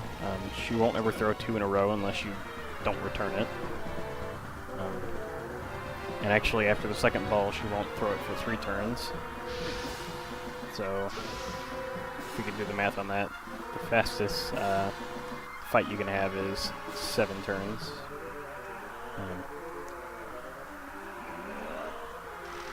So this is 3. So this is on pace for the fastest fight. Of course, you won't always throw it on 137. Sometimes it'll be 248 and 359, or a mixture thereof, 148, things like that. Ideally, I want her to do 137, and then on all the other attacks, I want her to do that dash attack, because I can shield it and make her finish the attack sooner. The one other move she can do is the Triforce attack, which I can't do anything about. It just takes forever. So far, this has been a pretty average fight. So if she balls here, it'll be an okay fight. Definitely not terrible, but yeah. So this fight was alright.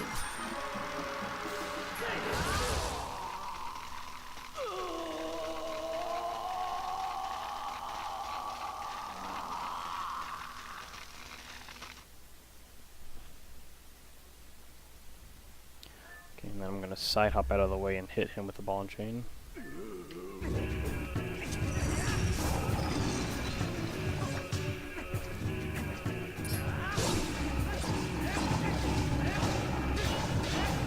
Deal the maximum amount of damage here. And it's not going to let me skip a cycle, but what it is going to do is it's going to make him attack me faster in the 3rd phase.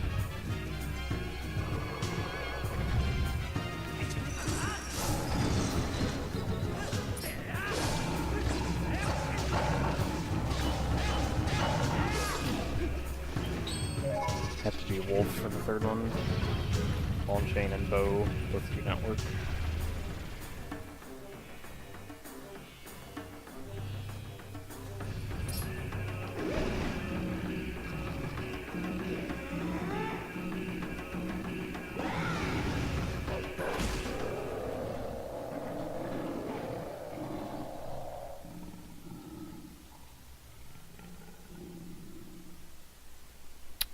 Okay, so here's horseback.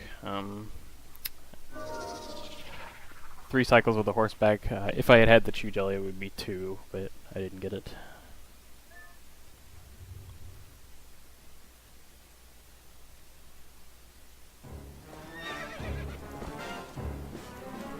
Looking like a 347, depending on how horseback goes.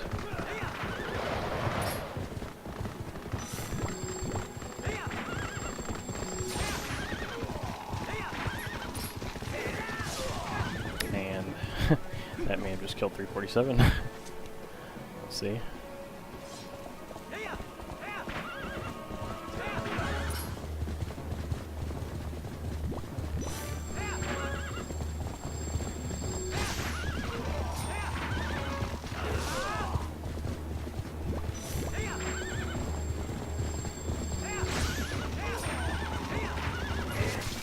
No, this is still 347.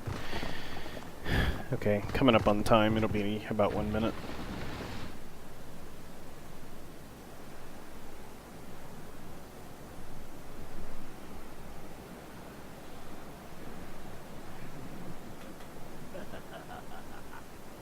Definitely not a terrible marathon run. I was expecting around 350, so.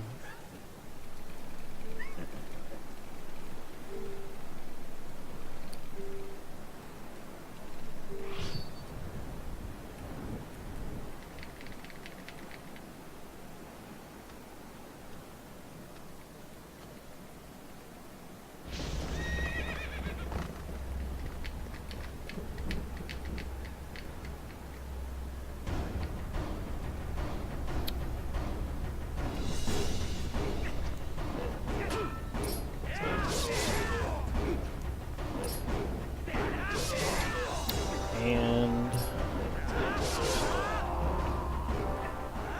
time.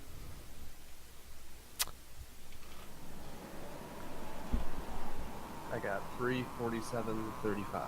Okay, I had 32 on mine, but close enough. Yeah, good enough. Good run, man. Thank you, thank you. Yeah, it wasn't bad. Some silly mistakes, but definitely could have been worse. I got the Epona clip first try. That was definitely the highlight of the run.